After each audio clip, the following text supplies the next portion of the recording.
This is Sharon, and I am from Pratishtha Edu, and I will be dealing with the English section of the SSC CGL exam. So, a little about my background. I basically am into HR, but then being a polyglot basically, for those of you who don't know, is a person who can handle multiple languages. Okay, so being a polyglot, I wanted to, and being somebody who's very passionate about teaching, I wanted to somewhat link both of it to teach one language, which is basically English, through another four vernacular languages, which is basically Tamil, Malayalam, Kannada, and Hindi. Okay, so I feel that the best way to learn anything, especially say a foreign language, is by relating to it in whatever capacity we can from our own vernacular languages. And in this pursuit, I would be including, vernacular and age-old phrases, idioms, and, very nice and fun and interactive examples like that, which would help us retain things in a better way. Okay.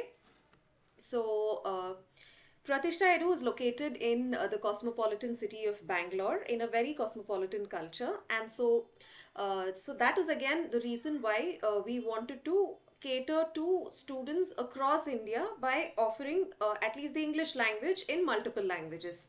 Okay. Um, so a little about SSC. Now I've given you my background. So a little about SSC. Let me tell you, SSC is a very generous exam that opens its doors to a wide variety of aspirants as young as who have just passed their matriculation. Okay, and it also gives them the privilege of serving the government, serving our nation in respectful positions. Okay. So let me tell you, competition is intense, especially for exams like the CGL exam, because we, fortunately and unfortunately, in terms of competition, are a nation which is thriving in young population, and the number of graduate level pass outs each year is like ever increasing. Okay, so naturally there is like intense and heavy competition for SSC. So, but we will provide that extra edge in terms of the best teaching and assistance and support and whatnot to help you all proceed in an intense, focused, and guided manner. Okay.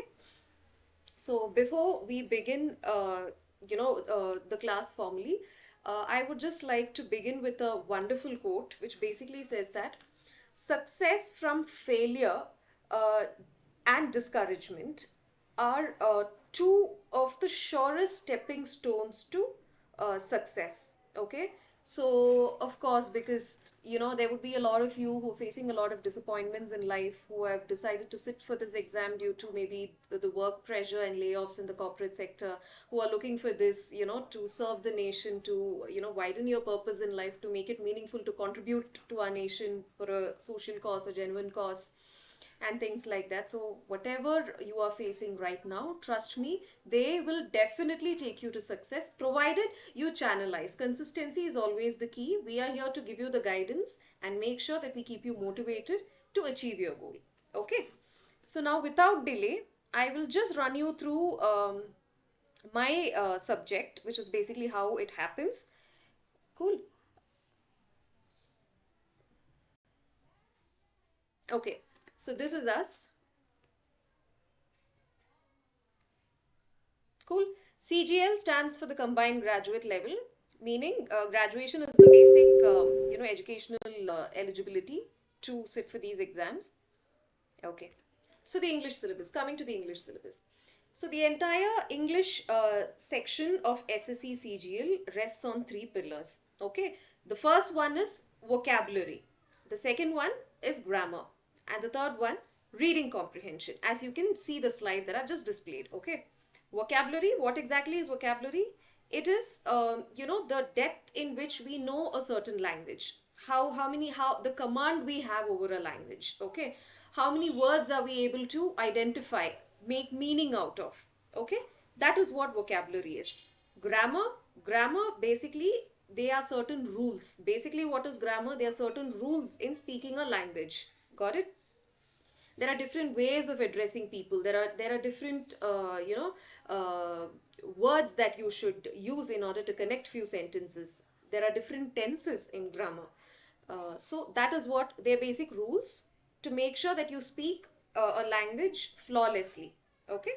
Next is reading comprehension. A very rewarding section, let me tell you.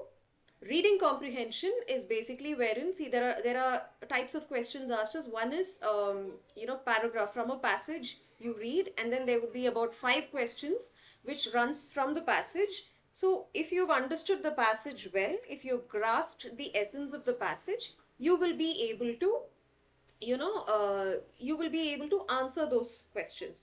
So this is an easily so yeah, this is one section in reading comprehension. There is another section wherein there will be a passage, but then there would be fill in the blanks, and to make meaning out of the passage you should know what word to add, and the rules of that again we will be figuring out in the course of our lectures. And So let me tell you that the third component needs more investment, because beyond what is being taught in class, you would all have to take that extra effort to at least read for 5 minutes a day. Pick out any good reading material. It could be a good book, it could be a magazine, it could be even the online sources, the newspapers, everything is available today online, right? So at least make it a habit to read for 5 to 6 minutes, or at least 10 minutes a day, so that you develop a certain speed in reading, and you also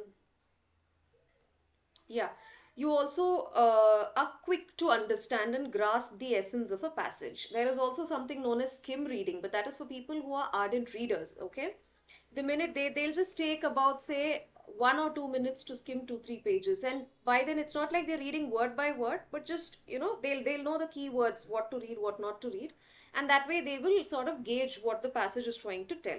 Okay, so I would insist on consistent reading for the third component, because it is very rewarding once you understand it. Trust me, read a passage, 5 questions follow.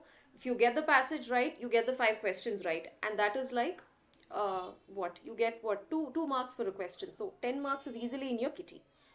Another thing about this exam is that there are sectional cutoffs, and people most often take the English language for granted, and sometimes they clear with very good scores, because I don't know if there are many institutions out there offering guidance in English language, but then people focus more on general awareness and quant and all of that, and sometimes they score really well in the other sections, but then they fail to make it to even that minimum cutoff that is expected in the English language, and a lot of people fall out of the competition because of that. Okay, so please do not take any section lightly, not just English. Please utilize our course really well.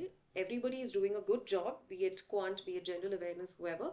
Please utilize it well, and we will make sure that you get where you want to. Okay. um, okay. Hindi में ये English का syllabus जो है SSC का, ये तो 3 भाग में डिवाइडेड है. ठीक है. पहला सेक्शन है कि वोकैबुलरी. वोकैबुलरी क्या है? वोकैबुलरी ये है कि एक भाषा को हम कितने गहराई में हम उसे जानते हैं. ठीक है. क्या ऐसे है कि हम कई शब्दों का उसका मतलब हम ठीक ठाक जानते हैं? क्या हम कितनी गहराई में हम एक भाषा को जानते हैं? हम कितने कंफर्टेबल हैं अलग अलग शब्दों से जो उस भाषा में इस्तेमाल किया जाता है? ये है वोकैबुलरी. ठीक है. अब ग्रामर, सेकंड कंपोनेंट है ग्रामर. ग्रामर क्या है? ग्रामर कई नियम है. ठीक है. हर भाषा में कई नियम होते हैं. उस भाषा को अच्छे से उसका मतलब बोलने का या लिखने के लिए कई नियम का पालन करना होता है. क्या है? जैसे कि हम हिंदी में हाँ, हमारा वो का, के, की, में, पर, को, से, ने, ये सब है ना, ये कहाँ यूज करना है. एक स्त्रीलिंग, पुल्लिंग, इससे पहले अगर एक शब्द स्त्रीलिंग है तो उससे पहले हम की का इस्तेमाल करते हैं. अगर पुल्लिंग है तो का इस्तेमाल करते हैं. राइट. तो और एक और चीज है हिंदी में, जहाँ की हम ये कहते हैं कि अगर सीता एक, देखिए, सीता एक लड़की का नाम है. ठीक है. सीता इस चीज कही, ये कहते हैं. पर जब हम सीता ने कहते हैं, ने के बारे में, ने के बाद, सॉरी, हम सीता ने कहा भी कह जाते हैं, ठीक है। ये क्यों हम, अब मैं ऐसा क्यों बोल रही हूँ, क्योंकि ये ग्रामर है, ग्रामेटिकली ये है भाषा को बोलने का तरीका, ठीक है। ये है ग्रामर। ग्रामर क्या है? ग्रामर कई नियम है, ओके। अब तीसरा भाग है रीडिंग कॉम्प्रहेंशन। रीडिंग कॉम्प्रहेंशन मैं कहूँगी कि बहुत ही ज़्यादा इनपुट आउटपुट रेशियो जो है सबसे अच्छा रीडिंग कॉम्प्रहेंशन का ही है। पर इसमें एक और हैंग है, वो है कि रीडिंग कॉम्प्रहेंशन के लिए हर रोज हमें रीडिंग हैबिट अपना बिल्ड करना पड़ेगा, ठीक है। हर रोज किसी अच्छी इंग्लिश अखबार एक या दो पैराग्राफ भी पढ़ लीजिए आप आज से एग्जाम तक, या किसी अच्छी किताब उठा के आप एक पेज एक दिन पढ़ लीजिए। ऐसे पढ़ते पढ़ते पहले दिन शायद आपको आपको कुछ समझ में नहीं आ रहे होंगे, सेकेंड डे आपको कुछ ठीक है पहले से अच्छा लग रहा होगा, फिर आप ऐसे लगातार अगर करते रहोगे तो ऐसा होगा कि आप 1 मिनट पढ़ने से ही आपको एक उसका मतलब क्या, ये क्या सूचना देना चाह रहा है, क्या है ये, इसके बारे में आप अच्छे से समझ लोगे। और इसमें ऐसा होगा कि एक पैराग्राफ दिया जाएगा, रीडिंग कॉम्प्रिहेंशन में एक पैराग्राफ दिया जाएगा, और उस पैराग्राफ से जुड़े हुए 5 सवाल पूछा जाएगा, ठीक है। अगर हम पैराग्राफ को अच्छे से समझ लेते तो हम आसान से वो 5 सवाल का उत्तर हम दे सकते हैं, जिसका मतलब है कि अब 10 मार्क हमें मिल चुका है ऑलरेडी, क्योंकि हर सवाल 2 मार्क का होता है, ठीक है। तो इसके लिए कोई शॉर्टकट नहीं है, आपको रोज एक ना एक पैराग्राफ या पेज पढ़ना ही पड़ेगा, ठीक है। एक और है इसमें, उसे कहते हैं कि पजल टेस्ट। वो क्या है? एक पैराग्राफ दिया जाता है और उसमें जैसे कि fill in the blanks type का होता है, ठीक है। और अगर हम अच्छे से इंग्लिश लैंग्वेज को जानते हैं तो हम उसे क्या क्या क्या क्या फिल करना है वहां, वो हम समझ जाएंगे, ठीक है। ये है पजल टेस्ट, ठीक है।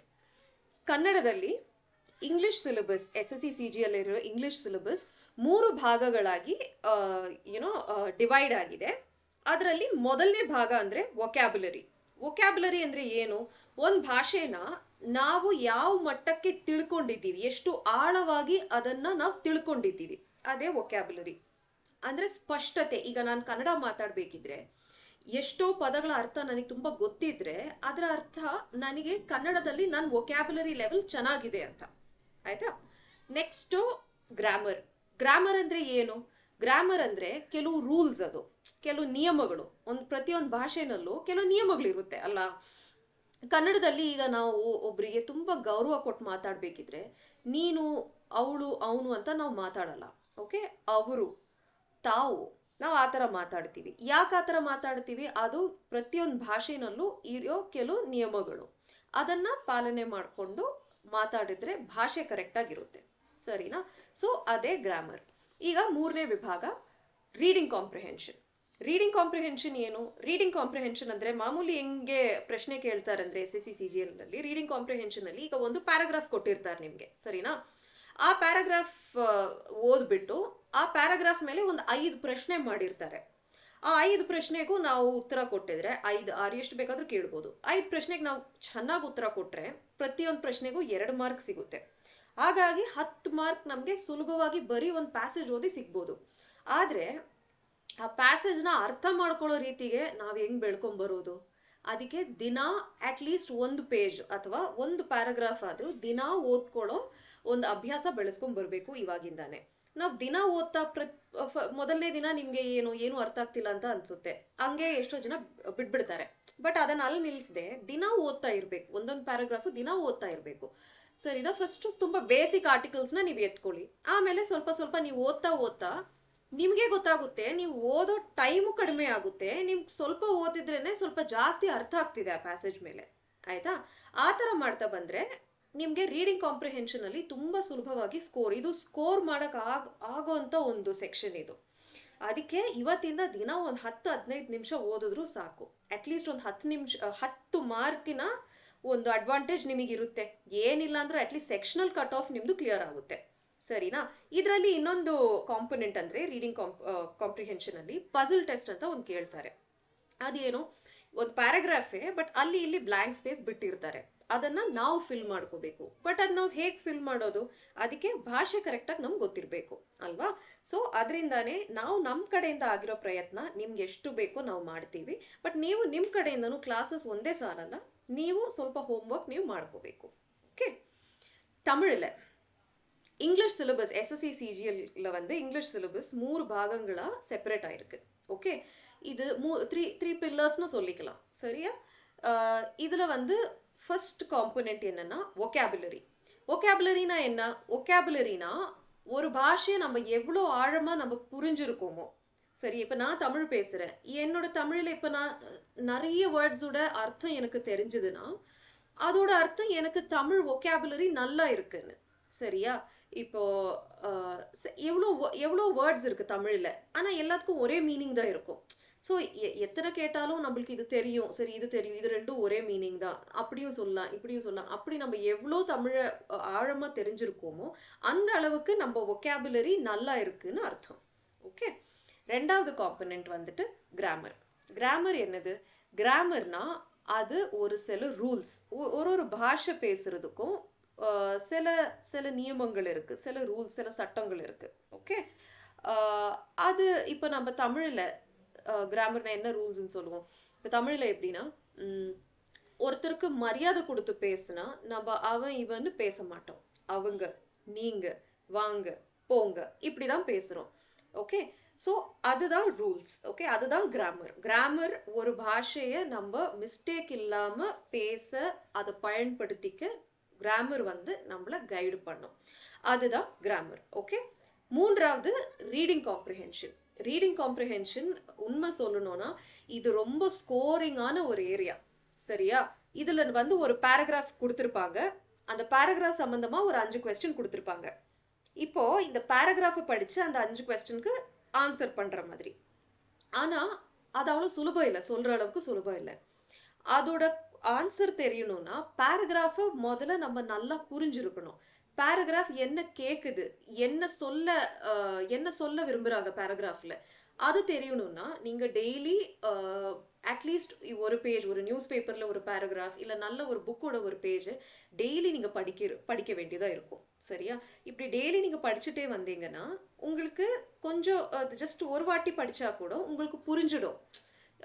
சரி, இது கன்க்ளூஷன் என்ன, கடைசியில் இந்த பேசேஜ் என்ன சொல்லுதுன்றது புரிஞ்சிடும். அதே நம்மளுக்கு இந்த படிக்கிற பழக்கம் இல்லைன்னா நம்ம 4-5 வாட்டி படிக்க வேண்டியதாக போயிடும். அது கரெக்டாக புரிஞ்சுக்கும். ஒரு கொஸ்டினுக்கும் மறுபடியும் போய் பேசேஜ், ஒரு கொஸ்டினுக்கு ஒரு வாட்டி பேசேஜை படிச்சுட்டு ஒரு கொஸ்டின் ஆன்சர் பண்ணணும். ரெண்டாவது கொஸ்டினில் திருப்பி மறந்துருப்போம், திருப்பி போய் அந்த பேசேஜ் இன்னொரு வாட்டி படிக்கணும். இப்படி பண்ணிகிட்டே இருந்தோம்னா டைம் ஓடிடும். ஏன்னா எல்லா காம்படிட்டிவ் எக்ஸாம்ஸ்லையும் வந்து டைம் வந்து ஒரு ரொம்ப கிரிட்டிக்கலான ஃபேக்டர். நம்மளோட நாலேஜ் மட்டும் இல்லை, அந்த நாலேஜை நம்ம கம்மி டைமில் எப்படி யூஸ் பண்ணுறோன்னு தான் டெஸ்ட் பண்ணுறாங்க. சரியா? ஸோ இதுக்கு வந்து ரொம்ப ரிவார்டிங்கான செக்ஷன், ஆனால் அதுக்கு நீங்கள் படித்து தான் ஆகணும். கிளாஸ் அஃப்கோர்ஸ் நம் பெஸ்ட்டாக எது வேணுனாலும் உங்களுக்கு செய்வோம். ஆனால் அதை மீறி நீங்கள் அந்த ஒரு 10-15 மினிட் டெய்லி நீங்கள் அந்த ஒரு எஃபர்ட் போடணும். ஓகே. இதில் வந்து இன்னொரு காம்பனண்ட் இருக்குது, அது வந்து பசில் டெஸ்ட்னு சொல்லுவாங்க. பசில் டெஸ்ட்னா என்ன? இப்போ ஒரு பேசேஜ் கொடுத்துருப்பாங்க, ஆனால் அதில் அங்கே இங்கே பிளாங்காக விட்டுருப்பாங்க, அது நம்ம ஃபில் பண்ணிக்கணும். ஸோ அது ஃபில் பண்ணோன்னா நம்மளுக்கு கரெக்டாக கிராமர் தெரிஞ்சிருக்கணும், பாஷை எப்படி பயன்படுத்திக்கிறதுன்னு நம்ம தெரிஞ்சுக்கணும். சரியா? ஸோ இந்த 3லையும் நான் சொல்லுவேன் ரீடிங் காம்ப்ரிஹென்ஷன் கொஞ்சம் அதிகமாக ஸ்கோர் பண்ண முடிஞ்ச ஏரியா. பட் அதில் ஸ்கோர் பண்ணோன்னா நீங்கள் ஒன்று வீட்டில் படிக்கணும், இன்னொன்று கிராமர் அண்ட் வொக்காபுலரி கரெக்டாக இருக்கணும். ஓகே. മലയാളത്തിൽ സോ ഇംഗ്ലീഷ് സിലബസ് SSC CGLന്റെ 3 ഭാഗമായിട്ടാണ് ഡിവൈഡ് ആയിരിക്കുന്നത്. ആദ്യത്തെ കോമ്പണന്റ് എന്ന് വെച്ചാൽ വൊക്കാബുലറി. വൊക്കാബുലറി എന്താണ്? വൊക്കാബുലറി എന്ന് വെച്ചാൽ നമ്മളൊരു ഭാഷയെ എത്രത്തോളം ആഴത്തിൽ നമ്മൾ അതിനെപ്പറ്റി നമുക്ക് അറിയാവോ, എത്ര അധികം നമ്മളൊരു ഭാഷ അറിഞ്ഞിരിക്കുന്നുവോ. പല പല പല വാക്കുകളുണ്ടല്ലോ ഓരോ ഭാഷകളിൽ, അതൊക്കെ നമ്മൾക്ക് എത്രത്തോളം അറിയാവോ എന്നുള്ളതാണ് വൊക്കാബുലറി. ഓക്കെ. ഇപ്പം ഞാൻ മലയാളം സംസാരിക്കുന്നുണ്ട്, ഞാൻ സ്പഷ്ടമായിട്ട് സംസാരിക്കുകയാണെങ്കിൽ ഇപ്പം എനിക്ക് പല വാക്കുകളുടെയും അർത്ഥം എനിക്ക് അറിയാവുന്നുണ്ടെങ്കിൽ അതിൻ്റെ അർത്ഥമാണ് എൻ്റെ വൊക്കാബുലറി വളരെ നല്ലതാണ് മലയാളത്തിൽ. ഓക്കെ. രണ്ടാമത്തത് ഗ്രാമർ. ഗ്രാമർ എന്താണ്? ഇതൊക്കെ വളരെ സിമ്പിൾ ആയിരിക്കും ഇംഗ്ലീഷ് മീഡിയത്തിൽ പഠിച്ച പലർക്കും. പക്ഷേ മലയാളം മീഡിയത്തിൽ പഠിച്ച അല്ലെങ്കിൽ നാട്ടും പുറത്തുനിന്ന് വരുന്ന പിള്ളേർക്ക് പലർക്കും ഇതൊന്നും ചിലപ്പം അത്ര ഒരു ഡീറ്റെയിൽ ആയിട്ട് അറിഞ്ഞെന്ന് വരില്ല. സോ ഗ്രാമർ എന്താണ്? ഗ്രാമർ ചില നിയമങ്ങളാണ്. ഓരോ ഭാഷയ്ക്കും ഓരോ നിയമങ്ങളുണ്ടല്ലോ. ഇപ്പം നമ്മൾ മലയാളത്തിൽ ഒരാളെ ഒരുപാട് മതിച്ച് സംസാരിക്കുകയാണെങ്കിൽ നീ പോ വാ എന്നൊന്നും നമ്മൾ സംസാരിക്കില്ല. നമ്മൾ എന്താ പറയുക, നിങ്ങൾ, അല്ലെ അങ്ങേയറ്റം മതിക്കുന്ന ഒരാളാണെങ്കിൽ താങ്കൾ, വരൂ, കഴിക്കൂ, ഇങ്ങനെ നമ്മൾ സംസാരിക്കുള്ളൂ അല്ലേ. എന്തുകൊണ്ടാണ്? കാരണം അത് ചില നിയമങ്ങളാണ്, ഓരോ ഭാഷയിലും ഉള്ള ചില നിയമങ്ങളാണ്. ഓക്കെ, സോ ഗ്രാമർ എന്ന് വെച്ചാൽ അത് ഇംഗ്ലീഷ് ഭാഷേൻ്റെ ഓരോ നിയമങ്ങൾ നമുക്ക് മനസ്സിലാക്കി തരുന്ന ഒരു വിഭാഗമാണ്. ഓക്കെ, മൂന്നാമത്തേതെന്ന് വെച്ചാൽ റീഡിംഗ് കോംപ്രിഹെൻഷൻ. എന്താണ് റീഡിംഗ് കോംപ്രിഹെൻഷൻ? ഇത് ഞാൻ ആദ്യമേ പറയാണ്, വളരെ സ്കോർ ചെയ്യാൻ ഭയങ്കര പൊട്ടൻഷ്യൽ ഉള്ള ഒരു ഏരിയ ആണ്. പക്ഷേ ഇതിൽ കുറച്ചധികം പരിശ്രമം നിങ്ങൾ വീട്ടിലിരുന്ന് തന്നെ ചെയ്യേണ്ടി വരും. എന്ന് വെച്ചാൽ റീഡിംഗ് കോംപ്രിഹെൻഷൻ എന്ന് വെച്ചാൽ ഇപ്പോൾ ഒരു പാസേജ് തരും, അല്ലെങ്കിൽ ഒരു പാരഗ്രാഫ്. ഓക്കെ, അത് വായിച്ചിട്ട് അത് സംബന്ധമായിട്ട് ഒരു 5 ചോദ്യങ്ങൾ അവർ ചോദിക്കുമായിരിക്കും. ആ 5 ചോദ്യങ്ങളുടെയും ഉത്തരം കൊടുക്കണമെങ്കിൽ നമ്മൾ ആദ്യം ഈ പാസേജ് നന്നായി മനസ്സിലാക്കിയിരിക്കണം അല്ലേ. അപ്പൊ പാസേജ് നന്നായി മനസ്സിലാക്കുന്നത് എന്ന് വെച്ചാൽ ഇപ്പം അത് എന്നും വായിച്ച് നിങ്ങൾ മനസ്സിലാക്കണം. കാരണം നമ്മൾ എത്രത്തോളം വായിക്കുന്നു, ഒറ്റ പ്രാവശ്യം വായിച്ചുകൊണ്ട് നമുക്ക് വായിച്ച് പോകുമ്പം ഒറ്റ പ്രാവശ്യം വായിച്ചാൽ തന്നെ നമുക്ക് തലയിൽ കാര്യങ്ങൾ, ഇമ്പോർട്ടൻ്റ് ആയിട്ടുള്ള കാര്യങ്ങൾ തലയിൽ നിന്നോളും. അല്ലെങ്കിൽ ഇപ്പോൾ ഒരു ക്വസ്റ്റ്യൻ വായിച്ചിട്ട് ഇപ്പോൾ പാസേജ് ഒന്ന് വായിച്ച് ആ ക്വസ്റ്റ്യൻ ആൻസർ, രണ്ടാമത്തെ ക്വസ്റ്റ്യനിലോട്ട് വരുമ്പോഴത്തേനും പാസേജ് വായിച്ചത് മറന്നു, പിന്നെയും നമ്മൾ പോയി വായിക്കും, പിന്നെയും എഴുതും. അങ്ങനെ ചെയ്ത് വരുമ്പോഴത്തേനും ഒരുപാട് സമയമാണ് പോകുന്നത്. സർക്കാർ ഉദ്യോഗം എന്ന് വെച്ചാൽ ഇപ്പോൾ SSC CGL അല്ലെങ്കിൽ എല്ലാ എക്സാംസും ഒരു ടൈം അനുസരിച്ച് പോകുന്ന എക്സാംസ് ആണ്. അപ്പോൾ ഇത് നമ്മുടെ എത്രത്തോളം അറിയാവുന്ന മാത്രമല്ല, അറിയാവുന്നത് നമ്മൾ എത്ര കുറഞ്ഞ സമയത്തിൽ നമ്മളത് കൈകാര്യം ചെയ്യുന്നു എന്ന് കൂടിയാണ് അവരിതിൽ നോക്കുക. അപ്പം ഇതിന് വേറെ ഒരു കുറുക്ക് വഴിയുമില്ല. എന്നും എന്തെങ്കിലും ഒരു നല്ല ഇംഗ്ലീഷ് മാസികയോ അല്ലെങ്കിൽ ഒരു നല്ല ബുക്കോ അല്ലെങ്കിൽ നല്ലൊരു ന്യൂസ് പേപ്പറുടെയോ ഒരു പാരഗ്രാഫ് എങ്കിലും തുടക്കത്തിൽ വായിച്ചു തുടങ്ങണം എന്നായിരിക്കും എൻ്റെ ഉപദേശം. Okay, coming back to English, so this is what I have explained about the overview of the syllabus. Now let's delve into each component a little in detail. Okay,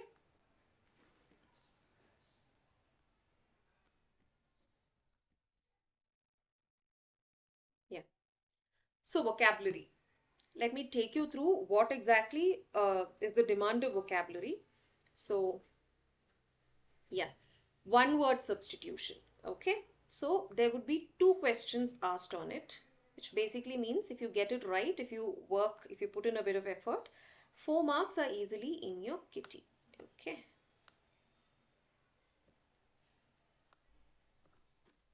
what exactly is one word substitution? This also again hints at how much we know the language. Supposing the one who doesn't believe in God, if you have to mention it like this, it's quite long. Rather, if I say atheist, it is well understood, right? Atheist is a person who doesn't believe in God. So we would be exploring multiple examples from previous year papers, not just of SSC CGL, but other demanding exams of the same level of toughness to tackle questions. And I will also be including questions from other sources to target the level of toughness in questions that can be asked under the one word substitution section. Okay, so I feel if you follow my classes well, you can easily get 4 marks out of this. Okay,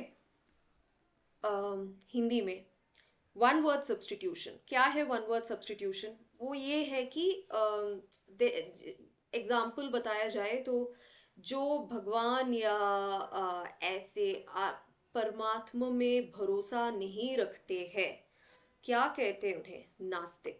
सिर्फ नास्तिक अगर हम कहे तो ये तो clear है कि नास्तिक का मीनिंग क्या है, ये क्लियर है। ठीक है, तो ये है वन वर्ड सब्स्टिट्यूशन। लंबी लंबी बातों में कहने से अलावा हम एक शब्द में जो भी कहना चाह रहे हैं हम कह रहे हैं। ठीक है, नास्तिक का मतलब क्या है? जो भगवान या परमात्मा या जो भी जिसमें भरोसा नहीं रखते वो है नास्तिक। ठीक है, तो ये हम अलग अलग पिछले साल के भी क्वेश्चंस और same level of toughness SSC CGL का जो लेवल है उसी लेवल के काफ़ी सारे एग्जाम्स का जो पेपर्स में से मैं ऐसे सवालों को उठा के आपको मैं प्रैक्टिस करा दूंगी। ठीक है, और इसके अलावा अलग से भी जो इसमें नहीं है, अलग से भी मैं इसी लेवल ऑफ टफनेस से बाहर से भी लेके आके आपको मैं सिखा दूंगी। और अगर आप मेरे क्लासेस को अच्छे से फॉलो करेंगे तो आप आसान से इसमें 4 मार्क पा सकते हैं। ठीक है, 2 क्वेश्चन मैक्सिमम पूछा जाता है और अगर दोनों सही होने पे आपको मिलेगी 4 मार्क। कन्नड़दल्ली ಒನ್ ವರ್ಡ್ ಸಬ್ಸ್ಟಿಟ್ಯೂಷನ್, ವೊಕ್ಯಾಬುಲರಿನಲ್ಲಿರೋ ಮೊದಲನೇ ಭಾಗ one word substitution. One word substitution ಅಂದರೆ ಏನು? ಈಗ ಉದಾಹರಣೆಗೆ ಈಗ ನಾವು ಕೆಲವು ವಿಷಯಗಳು ದೊಡ್ಡದಾಗಿ ಹೇಳ್ತೀವಿ. ಅಂದರೆ ಈಗ ಅವನಿಗೆ ದೇವರು ಮತ್ತು ಪರಮಾತ್ಮ ಇವರಲ್ಲಿ ಯಾರಲ್ಲೂ ನಂಬಿಕೆನೇ ಇಲ್ಲ, ಮಂದಿರಕ್ಕೆ ಹೋಗಲ್ಲ, ಆ ಥರ ಈ ಥರ ಅಂತ ಹೇಳೋದಕ್ಕೆ ಬದಲು ಅವನೊಬ್ಬ ನಾಸ್ತಿಕ ಅಂತ ಹೇಳಿದ್ರೆ ಅರ್ಥ ಆಗ್ಬಿಡುತ್ತೆ ಅಲ್ವಾ? ಸೊ ಇದೇ ಒನ್ ವರ್ಡ್ ಸಬ್ಸ್ಟಿಟ್ಯೂಷನ್. ದೊಡ್ಡ ದೊಡ್ಡ ಮಾತಲ್ಲಿ ಹೇಳೋದಕ್ಕೆ ಬದಲು ಒಂದೇ ವಾಕ್ಯದಲ್ಲಿ ನಾವು ಏನು ದೊಡ್ಡದಾಗಿ ಹೇಳಕ್ ಆಸೆ ಪಡ್ತೀವೋ ಅದನ್ನು ಒಂದೇ ಮಾತಲ್ಲಿ ಹೇಳೋದು, ಅದೇ ಒನ್ ವರ್ಡ್ ಸಬ್ಸ್ಟಿಟ್ಯೂಷನ್. ಈಗ ನಾವು ನಮ್ಮ ಕ್ಲಾಸಲ್ಲಿ SSC CGLದು ಹಳೆ ಪೇಪರ್ಸ್ ಇಂದಾನು ನಾವು ಎಷ್ಟೋ ಪ್ರಶ್ನೆಗಳನ್ನ ತಗೊಂಡ್ಬಂದು ಕ್ಲಾಸಲ್ಲಿ ಡಿಸ್ಕಸ್ ಮಾಡ್ತೀವಿ. SSC CGL ಒಂದೇ ಅಲ್ಲ, SSC CGL ಲೆವೆಲ್ ಟಫ್ನೆಸ್ ಅಲ್ಲೇ ಇರೋ ಮಿಕ್ಕಿರೋ ಕಡೆ ಏನೇನು ಎಂಟ್ರೆನ್ಸ್ ಎಕ್ಸಾಮ್ಸ್ ಆಗಿದೆಯೋ, ಕಾಲೇಜ್ ಎಂಟ್ರೆನ್ಸ್ ಆಗಿರಲಿ, ಇಲ್ಲ ಯುನೋ ಬೇರೆ ಬೇರೆ ಕಡೆಯಿಂದ ಬಂದಿರೋ ಬ್ಯಾಂಕ್ ಎಕ್ಸಾಮ್ಸ್ ಆಗಿರಲಿ, ಇದರಿಂದೆಲ್ಲ ನಾವು ಉದಾಹರಣೆಗಳನ್ನು ಎತ್ಕೊಂಡ್ಬಂದು ನಿಮಗೆ ಇಲ್ಲಿ ಹೇಳ್ಕೊಡ್ತೀವಿ. ಅದು ಬಿಟ್ಟು ಈ ಗವರ್ಮೆಂಟ್ ಪೇಪರ್ಸ್ ಅಲ್ಲಿ ಮಾತ್ರ ಅಲ್ಲ, ಅದೇ ಲೆವೆಲ್ ಆಫ್ ಟಫ್ನೆಸ್ ಅಲ್ಲಿ ಬೇರೆ ಕಡೆ ಒಳ್ಳೆ ಬುಕ್ಸ್ ಇಂದ ಇಲ್ಲ ಒಳ್ಳೆ ಇಂಟರ್ನೆಟ್ ಮೆಟೀರಿಯಲ್ ರೆಫರ್ ಮಾಡಿಕೊಂಡು ಏನೇನು ನನಗೆ ನಿಮಗೆ ಹೇಳ್ಕೊಟ್ಟು ಹೆಲ್ಪ್ ಮಾಡೋಕ್ಕಾಗುತ್ತೋ ಅದೆಲ್ಲ ನಾವು ಮಾಡಿರ್ತೀವಿ. ಸೊ ಅದರಿಂದ ನೀವು ಈ ಕ್ಲಾಸಸನ್ನು ಮಾತ್ರ ಕೇಳ್ಕೊಂಡ್ರು ಒನ್ ವರ್ಡ್ ಸಬ್ಸ್ಟಿಟ್ಯೂಷನ್ ಅಲ್ಲಿರೋ 2 ಕ್ವೆಶ್ಚನ್ ನಿಮಗೆ ಖಂಡಿತ 4 ಮಾರ್ಕ್ ನಿಮಗೆ ಸೇಫ್ ಆಗಿರುತ್ತೆ. ಓಕೆ, ತಮಿಳಿல் வொக்காபுலரியில் முதல்ல வருது one word substitution. One word சப்ஸ்டிடியூஷன்னா என்ன? இப்போ நம்ம ரொம்ப பெருசாக பேசுகிறத விட, அவன் இப்போ கோயிலுக்கு போக மாட்டான், அவன் கடவுளில் நம்பிக்கை வச்சுக்க மாட்டான், அவன் அப்படி இப்படின்னு சொல்கிறத விட அவன் ஒரு நாத்திகர்னு சொன்னால் அது புரிஞ்சிடும் இல்லையா? நாத்திகர்னா என்ன? கடவுளில் நம்பிக்கை இல்லாத ஒருத்தன், சரியா? ஸோ இதுதான் ஒன் வேர்ட் சப்ஸ்டிடியூஷன். ஸோ இந்த மாதிரி வந்து நம்ம நிறைய இப்போ SSC CGLே முன்னாடி கண்டக்ட் பண்ணியிருக்கிற பேப்பர்ஸோட கொஸ்டின்ஸ்லேருந்தெல்லாம் இந்த ஒன் வேர்ட் சப்ஸ்டிடியூஷனில் என்னென்ன இருக்கோ அதெல்லாம் நாங்கள் கிளாஸில் டிஸ்கஸ் பண்ணுவோம். அது இல்லாமல் இப்போ SSC CGLோட அதே லெவலில் மற்ற ஏஜென்சிஸ் கண்டக்ட் பண்ணியிருக்கிற எக்ஸாம்ஸ்லேருந்தும் இதே மாதிரி கொஸ்டின்ஸ் எடுத்துகிட்டு வந்து நாங்கள் அதுவும் கிளாஸில் டிஸ்கஸ் பண்ணுவோம். இன்டர்நெட்லேருந்தும் இப்போ எக்ஸாம்ஸில் மட்டும் இல்லை, இன்டர்நெட்டில் இதே லெவல் ஆஃப் டஃப்னஸில் இருக்கிற வேறு நிறைய எக்ஸாம்பிள்ஸ் நம்ம இன்க்ளூட் பண்ணுவோம் ஒன் வேர்ட் சப்ஸ்டிடியூஷனில். நீங்கள் இந்த கிளாஸஸை நல்லா கேட்டீங்கன்னா ஒன் வேர்ட் சப்ஸ்டிடியூஷனில் வர 2 கொஸ்டின்ஸுமே கண்டிப்பாக உங்களுக்கு கரெக்டாக வாய்ப்பு இருக்குது. அப்படி வந்தால் உங்களுக்கு 4 மார்க்கு கண்டிப்பாக கிடைச்சிடும். ஓகே, മലയാളത്തിൽ വൊക്കാബുലറിയിലെ ആദ്യത്തെ ഭാഗം വൺ വേർഡ് സബ്സ്റ്റിറ്റ്യൂഷൻ ആണ്. വൺ വേർഡ് സബ്സ്റ്റിറ്റ്യൂഷൻ എന്താണ്? ഇപ്പം നമ്മൾ വളരെ നീളത്തിൽ ഒരു കാര്യങ്ങൾ പറയുന്നതിനേക്കാളും ഒറ്റ വാക്കുകൊണ്ട് പലതും പറഞ്ഞു തീർക്കാൻ പറ്റുന്നതാണ് വൺ വേർഡ്. വൺ വേർഡിൽ സബ്സ്റ്റിറ്റ്യൂട്ട് ചെയ്യുക, പകരം വെക്കുക, ഒറ്റ വാക്കുകൊണ്ട് പകരം വെക്കുന്നത്. സോ ഉദാഹരണത്തിന് ഇപ്പം അവൻ അമ്പലത്തിൽ പോകാറില്ല, ദൈവത്തിൽ വിശ്വസിക്കാറില്ല, മറ്റേ പൂജ ചെയ്യാറില്ല എന്നൊക്കെ പറയുന്നതിനേക്കാളും അവനൊരു നിരീശ്വരവാദിയാണെന്ന് പറഞ്ഞാൽ, ഇപ്പം ഞാൻ ഈ ലെങ്തി ആയിട്ട് പറയുന്നതിനേക്കാളും നിരീശ്വര വിശ്വാസി ഒറ്റ വാക്കിൽ അവനെ പറ്റി ഞാൻ പറയാൻ ഉദ്ദേശിക്കുന്ന എല്ലാ ആൾക്കാർക്കും മനസ്സിലാവും അല്ലേ? അതാണ് വൺ വേർഡ് സബ്സ്റ്റിറ്റ്യൂഷൻ. അപ്പോൾ ഈ ക്ലാസ്സിൽ നമ്മൾ ഈ കോഴ്സിലൂടെ ഇംഗ്ലീഷ് ക്ലാസ്സിൽ നമ്മൾ SSC CGL മുമ്പ് കണ്ടക്ട് ചെയ്തിട്ടുള്ള എല്ലാ പരീക്ഷകളിലും വൺ വേർഡ് സബ്സ്റ്റിറ്റ്യൂഷനിൽ എന്തൊക്കെ ക്വസ്റ്റ്യൻസ് ഉണ്ടോ അതെല്ലാം ഡിസ്കസ് ചെയ്യുന്നതായിരിക്കും. അതേപോലെ SSC CGLന്റെ അതേ ലെവലിലുള്ള വേറെ സർക്കാർ എന്തൊക്കെ എക്സാംസ് കണ്ടക്ട് ചെയ്തിരിക്കുന്നു അതിലും പുറത്തുനിന്ന് നല്ല ബുക്സൊന്നും പിന്നെ ഇന്റർനെറ്റിനും ഒക്കെ റെഫർ ചെയ്തിട്ട് SSC CGLന്റെ ലെവലിൽ എത്രത്തോളം വൺ വേർഡ് സബ്സ്റ്റിറ്റ്യൂഷൻ ക്വസ്റ്റ്യൻസ് പറ്റുമോ അതെല്ലാം നമ്മൾ ചെയ്യുന്നതായിരിക്കും. ഈ കോഴ്സ് തന്നെ നന്നായിട്ട് നിങ്ങൾ ഫോളോ ചെയ്തിട്ടുണ്ടെങ്കിൽ വൺ വേർഡ് സബ്സ്റ്റിറ്റ്യൂഷന്റെ 2 ക്വസ്റ്റ്യനും നിങ്ങൾക്ക് എളുപ്പം കിട്ടാൻ ചാൻസ് ഉണ്ട്. അപ്പം 4 മാർക്കാണ് നിങ്ങൾക്ക് അതിൽ കിട്ടാൻ പോകുന്നത്. Okay, coming back to English, the next component is idioms and phrases. So what are idioms and phrases? So basically, see, idioms and phrases, again there would be 2 questions, and again you can expect about 4 marks in this. Okay, same 4 marks. What exactly is an idiom? Idiom is basically a group of words which may not mean what they say. Okay, example, I was over the moon. By saying I was over the moon, I am basically trying to convey an emotion. It doesn't mean that I have landed on moon. Sorry. So that is what idioms are. Idioms are a group of words. They don't always mean exactly what they say. Okay. So here again we will be discussing multiple idioms of the level of toughness of the SSC CGL exam. Okay. Hindi में second component है जो vocabulary में है वो है idioms and phrases. Idioms क्या है? Idioms ऐसे कोई शब्द है जो मतलब जो दिखता है वो ऐसा नहीं होता है। अगर उदाहरण मैं कहूँ तो जो गरजते हैं वो बरसते नहीं, ये काफी पॉपुलर इडियम है, आपने सुना होगा बचपन से। क्या है इसका मतलब? ये नहीं कि एग्जैक्टली ये कह रहे कि जो गरजते हैं वो बरसते नहीं, इसका मतलब ये है कि ज्यादा दिखाने वाले या ज्यादा बोलने वाले, उनमें शायद उतना जो कंटेंट है वो नहीं है, या उतना जो जितना दिखा रहे हैं उतना तो नहीं होता है। ठीक है, तो ये है इडियम्स। ठीक है, ಕನ್ನಡದಲ್ಲಿ ವೊಕ್ಯಾಬುಲರಿನ ಎರಡನೇ ಭಾಗದಲ್ಲಿ ಇಡಿಯಮ್ಸ್ ಅಂಡ್ ಫ್ರೇಸಸ್ ಬರುತ್ತೆ. ಓಕೆ, ಇಡಿಯಮ್ಸ್ ಅಂದ್ರೆ ಏನು? ಇಡಿಯಮ್ಸ್ ಅಂದ್ರೆ ಕೆಲವು ಶಬ್ದಗಳು. ಓಕೆ, ಆದ್ರೆ ಅದು ಅದ್ ನಾವ್ ಹೆಂಗ್ ಓದ್ತೀವೋ ಅದರ ಅರ್ಥ ಅದನ್ನ ಮೀರಿ ಬೇರೆ ಏನೋ ಒಂದು ಅರ್ಥ ಇದೆ. ಅಂದ್ರೆ ಈಗ ತುಂಬಿರೋ ಕೊಡ ತುಳುಕಲ್ಲ ಅಂತ ಹೇಳ್ತಾರೆ. ಅದರ ಲಿಟ್ರಲ್ ಅರ್ಥ ಅಂದ್ರೆ ತುಂಬಿರೋ ಕೊಡ ತುಳ್ಕಲ್ಲ ಅಂತ ಅಲ್ಲ. ತುಂಬಾ ಮಾತಾಡೋರು ಇಲ್ಲ ತುಂಬಾ ಎಲ್ಲ ಗೊತ್ತು ಅಂತ ತೋರಿಸ್ಕೊಳ್ಳೋರು, ಅವರಲ್ಲಿ ಅರಿವು ಇಲ್ಲ ಜ್ಞಾನ ತುಂಬಾ ಕಡಿಮೆ ಇರುತ್ತೆ ಅಂತ ನಾವು ಚಿಕ್ಕ ವಯಸ್ಸಿಂದ ಕೇಳ್ತಾ ಬಂದಿದ್ದೀವಿ. ಸೊ ಅದೇ ನಮ್ ಇಡಿಯಮ್ಸು. ಓಕೆ, ಸೊ ನಾನು ಈ ಕ್ಲಾಸಲ್ಲಿ ಹೇಳ್ತಿರೋ ಈ ಈಗ ತುಂಬಿರೋ ಕೂಡ ತುಳ್ಕಲ್ಲ ಅಂತಲ್ಲ, ಈ ತರ ಹೇಳ್ತಿರೋ ಎಕ್ಸಾಂಪಲ್ಸ್ ಇಲ್ವಾ, ಅದನ್ನೆಲ್ಲಾದ್ರೂ ಒಂದ್ ಕಡೆ ಬರೆದಿಟ್ಕೊಳ್ಳಿ. ಅದು ನಿಮ್ಗೆ ಈಸಿಯಾಗಿ ರಿಲೇಟ್ ಮಾಡಕ್ಕೆ ಹೆಲ್ಪ್ ಆಗುತ್ತೆ. ಓಕೆ, ಸೊ ಅದೇ ಇಡಿಯಮ್ಸು. ಕೆಲವು ವಾಕ್ಯಗಳು ಬಟ್ ಅದು ಹೇಗಿದೆಯೋ ಅದನ್ನೇ ಹೇಳೋಲ್ಲ, ಬಟ್ ಅದನ್ನ ಮೀರಿ ಬೇರೊಂದು ಅರ್ಥ ಇದೆ ಅಂತ. தமிழ்ல வொகாபுலரியோட ரெண்டாவது பாகத்துல வந்து நம்மளுக்கு இடியம்ஸ் அண்ட் ஃப்ரேசஸ் இருக்கு. இடியம்ஸ்னா என்ன? இடியம்ஸ்னா ஒரு சில வார்த்தைகள், ஆனா அது வந்து அது எப்படி இருக்கோ அதை மீறி அது வேற ஒரு அர்த்தத்தை சொல்ல விரும்புது. இப்போ தமிழ்ல சொல்லுவாங்க இல்லையா, கொலிக்கிற நாய் கடிக்காதுன்னு. நம்ம சின்ன வயசுல இருந்து கேட்டு வரோம் இது. ஸோ அதோட அர்த்தம் கொலிச்சின்னு வர நாய் எப்பவுமே கடிக்கவே கடிக்காதுன்னு இல்லை.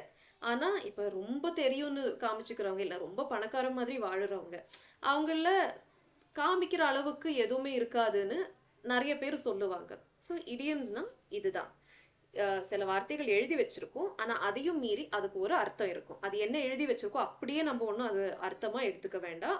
அது வேற ஏதோ ஒரு காரியத்தை ஒரு விஷயத்த சொல்ல விரும்புது. ഓക്കെ, മലയാളത്തിൽ വൊക്കാബുലറിയുടെ രണ്ടാമത്തെ ഭാഗം ഇഡിയംസ് ആൻഡ് ഫ്രേസസ് ആണ്. ഇഡിയംസ് എന്താണ്?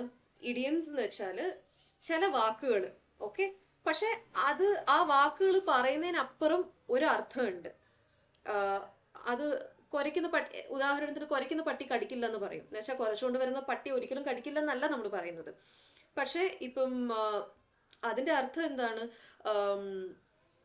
ഈ ഒരാള് ഇപ്പൊ ഒരുപാട് ജ്ഞാനമുള്ള പോലെ കാണിക്കുന്ന ഒരാള്, അല്ലെങ്കിൽ ഒരുപാട് അറിയാവുന്ന പോലെ, അല്ലെങ്കിൽ ഒരുപാട് കാര്യങ്ങൾ സാധിച്ചിട്ടുള്ള പോലെ എപ്പോഴും സ്വന്തം പൊക്കി പറഞ്ഞുകൊണ്ടിരിക്കുന്ന ആൾക്കാർക്ക്, മനുഷ്യർക്ക് പണ്ട് മുതലേ ആൾക്കാർ പറയലുണ്ട് അതിൽ വലിയ കാര്യമൊന്നുമില്ല, അധികം ഇല്ലാത്തവരാണ് ഒരുപാട് ഉള്ളതുപോലെ കാണിക്കാവുന്നത്. സോ അതാണ് ഇഡിയംസ്. ചില വാക്കുകൾ, ഒരുമിച്ചുള്ള ചില വാക്കുകൾ, പക്ഷെ അത് പറയുന്നതിനപ്പുറം അത് വേറൊരു അർത്ഥമാണ് പറയുന്നത്. ഇപ്പം ഇതൊക്കെ തന്നെയാണ് idioms. Okay, coming to phrases, coming back to English and coming to phrases, what exactly are phrases? Phrases are a group of words that have incomplete meaning. Okay, another thing is there is no subject and there is no verb. Okay, incomplete meaning, no subject, no verb. Okay, so for example, say by the sea. By the sea doesn't have a subject, doesn't have a verb, right? This is, it also looks incomplete. It's just a group of words. Of course it makes meaning, but there's no subject as such, there's no verb as such. That is what a phrase is. Always when you read by the sea, you would want to read something more about it. No, this doesn't look something, okay, by the sea and something else would probably complete it. So it looks incomplete. It probably has meaning as well, but it's not complete meaning. And another important factor is it should not have a subject, it should not have a verb. Okay, Hindi में phrase क्या है? Phrase एक ऐसे sentence या एक शब्द, कई शब्द है फ्रेज में, पर वो कभी पूरा नहीं लगता है. ठीक है, अगर हम ये कहें कि समंदर के किनारे, ठीक है, या नदी के किनारे. नदी के किनारे क्या, ये पूरा नहीं लग रहा है ना. इसके नदी के किनारे शायद सीता बैठी थी, ऐसा कुछ अगर कहे तो पूरा लग रहा है, पर सिर्फ नदी के किनारे कहे तो इसमें तो हाँ मतलब हम जान सकते हैं, पर इसके आगे पीछे कुछ नहीं है और इसमें से वो पूरा फील कभी नहीं आता है। ठीक है। अम, एक और नियम है फ्रेजेस में। फ्रेज क्या है, उसमें ना सब्जेक्ट होनी चाहिए ना वर्ब। सब्जेक्ट क्या है, सब्जेक्ट एक एक सेंटेंस का एक मेजर भाग है। जैसे अगर मैं ये कहूंगी कि अम, अ, रीटा नाच रही थी, ठीक है, इसमें सब्जेक्ट कौन है, रीटा, क्योंकि किसके बारे में हम बोल रहे हैं, रीटा के बारे में हम बोल रहे हैं। ठीक है, रीटा कुछ कर रही है तो रीटा बनी सब्जेक्ट। ठीक है। वर्ब क्या है, अब रीटा नाच रही है, अब नाचने में एक एक्शन जनरेट हो रहा है, एक एक्शन है, वो है वर्ब। ठीक है।